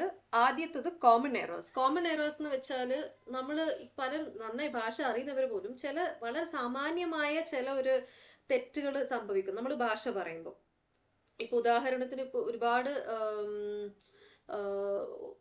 ഒരുപാട് മതിക്കുന്ന ഒരാളെ പറ്റി അല്ലെങ്കിൽ നമ്മൾ വളരെ സിംഗുലറിൽ സംസാരിച്ചാൽ ഇപ്പം എങ്ങനെയാണ് നിങ്ങൾ വാന്ന് നമ്മൾ പറയും. പക്ഷെ വാ ഇത് നിങ്ങൾ വാന്നല്ല, നിങ്ങൾ വരൂ എന്നല്ലേ പറയാം, അല്ലെങ്കിൽ നിങ്ങൾ വരണം, അല്ലെങ്കിൽ അങ്ങനെയാണ്. അല്ലെങ്കിൽ ഇപ്പൊ ചിലപ്പം ഇപ്പം വന്ന് തിന്നെന്ന് പറയുന്നത് ചിലപ്പോൾ മോശമാവും. ചില നാടുകളിൽ അത് മോശമായിട്ടുള്ള ഒരു ഇതാണ്. കഴിക്കുന്നേ നമ്മൾ പറയുള്ളൂ. അപ്പൊ ഇതൊക്കെ ചെറിയ ചെറിയ എറേഴ്സ് ആണ്. മതിപ്പ് കൊടുത്ത് സംസാരിക്കുമ്പോഴും അല്ലെങ്കിൽ കൂട്ടുകാരോട് സംസാരിക്കും ചെറിയ ചെറിയ എറേഴ്സ് ആണ്. ഇത് ചിലപ്പോൾ നമ്മൾ ഓർക്കുക പോലും ഇല്ല. പലപ്പോഴും നമ്മൾ സംസാരിക്കും, പക്ഷെ ഭാഷ നന്നായിട്ട് അറിയുന്നവർക്ക് അറിയാം ഇതിങ്ങനെയല്ല, ഇത് ആ കണ്ടെക്സ്റ്റിൽ ഇത് വരരുത്, ഈ കണ്ടെക്സ്റ്റിൽ അത് വരരുത് എന്നുള്ളത്. അപ്പൊ ഇങ്ങനെ നമ്മൾ പല ഉദാഹരണങ്ങളും വെച്ച് പഠിക്കുന്നതായിരിക്കും. അപ്പൊ ഇതും നിങ്ങൾ നന്നായി ഫോക്കസ് ചെയ്ത് ക്ലാസ്സിൽ ഡിസ്കസ് ചെയ്യുന്ന എല്ലാ എക്സാമ്പിൾസും നിങ്ങൾ നന്നായി ശ്രദ്ധിച്ചാൽ ഇവിടെ നിങ്ങൾക്ക് 4 മാർക്ക് എളുപ്പമായിട്ട് കിട്ടുന്നതായിരിക്കും. Okay. Sentence improvement. Sentence improvement എന്ന് വെച്ചാൽ എഴുതി വെച്ചിരിക്കുന്ന സെന്റൻസിൽ വലുതായിട്ട് നമുക്ക് അതിന്റെ അർത്ഥം മനസ്സിലാവും. എഴുതി വെച്ചതിൽ വലിയ ഇതൊന്നും തെറ്റൊന്നും കാണില്ല. പക്ഷെ അതിനേക്കാളും പറയാൻ ഇനിയൊരു വേറൊരു നല്ല രീതി ഉണ്ടാവും. അതാണ് കുറച്ചും കൂടി എങ്ങനെയാ നന്നാക്കാൻ പറ്റുക, കുറച്ചും കൂടി കറക്റ്റായിട്ട് എങ്ങനെയാ തോന്നിക്കാൻ പറ്റുക, അതാണ് സെന്റൻസ് ഇംപ്രൂവ്മെന്റ്. ഇതും മലയാളത്തിലും ഇംഗ്ലീഷിലൂടെ നമ്മൾ പല ഉദാഹരണങ്ങളും നോക്കുക. ഇതിലും 1-2 ക്വസ്റ്റ്യനോ ചോദിക്കുന്നതായിരിക്കും. അപ്പം ഇതും നിങ്ങൾ നന്നായിട്ട് ശ്രദ്ധിച്ചാൽ 4 മാർക്ക് നിങ്ങൾക്ക് എളുപ്പം വാങ്ങാൻ സാധിക്കുന്നതാണ്. പിന്നെ വോയിസ് എന്താണ്? ഉദാഹരണത്തിന് വോയിസിൽ 2 ഭാഗമാണ്, ആക്റ്റീവ് വോയിസ്, പാസീവ് വോയിസ്. ഇതൊരു ഉദാഹരണത്തിലൂടെ ഞാൻ പറയാം. ആക്റ്റീവ് വോയിസ് എന്ന് വെച്ചാൽ എന്താണ്? ഉദാഹരണം, ഞാനൊരു കേക്ക് ഉണ്ടാക്കുക, അല്ലെങ്കിൽ ഞാനൊരു കേക്ക് ഉണ്ടാക്കുക. ആക്റ്റീവ്ലി ഇപ്പം ഒരാൾ എൻ്റെ അടുത്ത് ചോദിച്ചു എന്താണ് ചെയ്യുന്നത്, ഞാനിപ്പോൾ ഒരു കേക്ക് ഉണ്ടാക്കുക, ഓക്കെ, അല്ലെങ്കിൽ ഉണ്ടാക്കുന്ന whatever. സോ അതാണ് ആക്റ്റീവ്. ഞാനിപ്പം ആക്റ്റീവായിട്ട് ചെയ്തുകൊണ്ടിരിക്കുന്നത്, ആക്റ്റീവ് ഞാൻ ചെയ്തുകൊണ്ടിരിക്കുന്ന ഒരു കാര്യം, അതാണ് ആക്റ്റീവ്. പാസീവ് എന്താണ്? ഒരു കേക്ക് എന്നിലൂടെ ഉണ്ടാക്കപ്പെടുന്നു അല്ലെങ്കിൽ ഉണ്ടാക്കപ്പെടുക, അങ്ങനെ പറയുകയാണെങ്കിൽ അവിടെ എനിക്കല്ല പ്രാധാന്യം, ഞാനിപ്പോൾ ചെയ്യുന്നതല്ല പറഞ്ഞുകൊണ്ടിരിക്കുന്നത്. ഇത് ജസ്റ്റ് എവിടെയോ നടന്ന പോലെ ഒരു സംഭവമായിട്ടാണ് ഞാൻ പറയുന്നത്. ഒരു കേക്ക് എന്നിലൂടെ ഉണ്ടാക്കപ്പെടുക എന്നുള്ളത്, അതാണ് പാസീവ് വോയിസ്. ഓക്കെ. 4ാമത്തെ വിഭാഗം നരേഷൻ. നരേഷൻ എന്താണ്? ഇപ്പോൾ ഒരാൾ എൻ്റെ അടുത്ത് പറഞ്ഞ ഒരു കാര്യം ഞാൻ അത് ഇനിയൊരാളുടെ അടുത്ത് എങ്ങനെയാണോ പറയുന്നത്. ഇപ്പം എൻ്റെ അമ്മ ഇപ്പം എൻ്റെ അടുത്ത് പറഞ്ഞു, ഇപ്പം അമ്മു നീ കടയിൽ പോയിട്ട് ഇപ്പോൾ ഒരു 1/2 കിലോ പാല് വാങ്ങിയിട്ട് വാന്ന്. അപ്പം ഞാനിത് കടക്കാരൻ ചേട്ടൻ്റെ അടുത്ത് പോയിട്ട് ഞാൻ പറയില്ല, ചേട്ടാ അമ്മ പറഞ്ഞു അമ്മു നീ കടയിൽ പോയിട്ട് 1 ലിറ്റർ പാല്. ഞാൻ അങ്ങനെയല്ല പറയാം. ഞാൻ എന്താ പറയുക, ചേട്ടാ അമ്മ 1 ലിറ്റർ പാല് ചോദിക്കുന്നുണ്ട്, അല്ലെങ്കിൽ 1 ലിറ്റർ പാല് വേഗം കൊണ്ടുവച്ചെല്ലാൻ അമ്മ പറഞ്ഞായിരുന്നു, അങ്ങനെയാണ് ഞാൻ പറയാം. അപ്പം ഇങ്ങനെ ഇത് നരേറ്റ് ചെയ്യുമ്പോൾ, മൂന്നാമതൊരാൾക്ക് നരേറ്റ് ചെയ്യുമ്പം ചില നിയമങ്ങൾ ഫോളോ ചെയ്യേണ്ടതുണ്ട്, പാലിക്കേണ്ടതായ ചില കാര്യങ്ങളുണ്ട്, തെറ്റിക്കാതെ നല്ല രീതിയിൽ പറയാൻ വേണ്ടിയിട്ട്. അതാണ് നരേഷൻ. ഇതും ഉദാഹരണങ്ങളിലൂടെ തന്നെ നമ്മൾ പ്രാക്ടീസ് ചെയ്ത് നിങ്ങളൊരു കംഫർട്ടബിൾ ആവുന്ന ഒരു സ്റ്റേറ്റ് എത്തുന്നവരെ നമ്മളിത് പ്രാക്ടീസ് ചെയ്യുന്നതായിരിക്കും. Okay.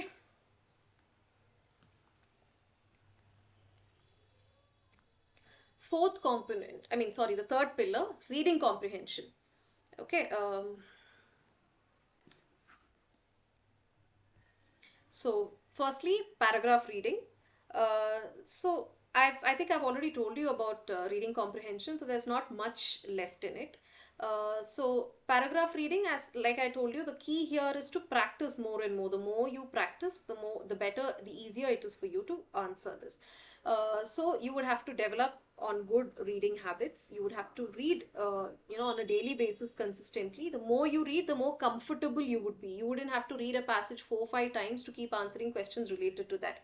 The more you read, the better you retain. Okay. Close passage is, it's more like what I spoke about. Puzzle is like, there would be fill in the blanks, but then there would be answers to it. But it'll not be jumbled. Now you should know which answer to place where. It could be puzzle test, or it could also be like a passage that is completely given. You have to choose from the given options. You should be able to make sense of the passage, which fits better where. We would, this again, I cannot really emphasize on it here. We can only figure this out by practicing from multiple books. Okay. So I don't think I would have to explain this much in detail, because I've done it in all languages while giving you an overview of the 3 pillars. So it could be puzzle test, or it could be a closed passage. There are, it more or less, it should be the same. So this is, I think now we are at the end of our slide. Yeah. Yeah. Yes. So this was about the basic introduction. I hope I have been effective in the languages that I've spoken now. Another important point I would like to make is, you all would have observed that I have used about 5 languages in the course of this video. And trust me, this doesn't come overnight. This is something that I have been speaking, being of course born and brought up in Bangalore. These are the languages that I use on a daily basis. So the better I have used, the more comfortable I am in speaking in all of these languages at the same time. Okay. So similarly, what I would tell you all is, if you do not have the privilege of speaking English on a daily basis, which I'm sure not everybody would, be speaking in English, people especially in other parts of India, at least stay in touch with the language by either reading, that is for the mind, that is to develop your reading speed, and for the ear and for the pronunciation, make sure you listen to any good news channel in English, be it BBC, be it Quint, be it, or listen to interviews of good people, people who are, who have a good command over the language, so that you grasp the language better. So that is one way we work on our pronunciations, and also on our vocabulary and our ability to write and read. Okay. So thank you. So let us stay with each other, let us push each other, motivate each other, let us stick on till the end consistently, and we promise to bring you the best results. Okay, so God bless you all and have a great day.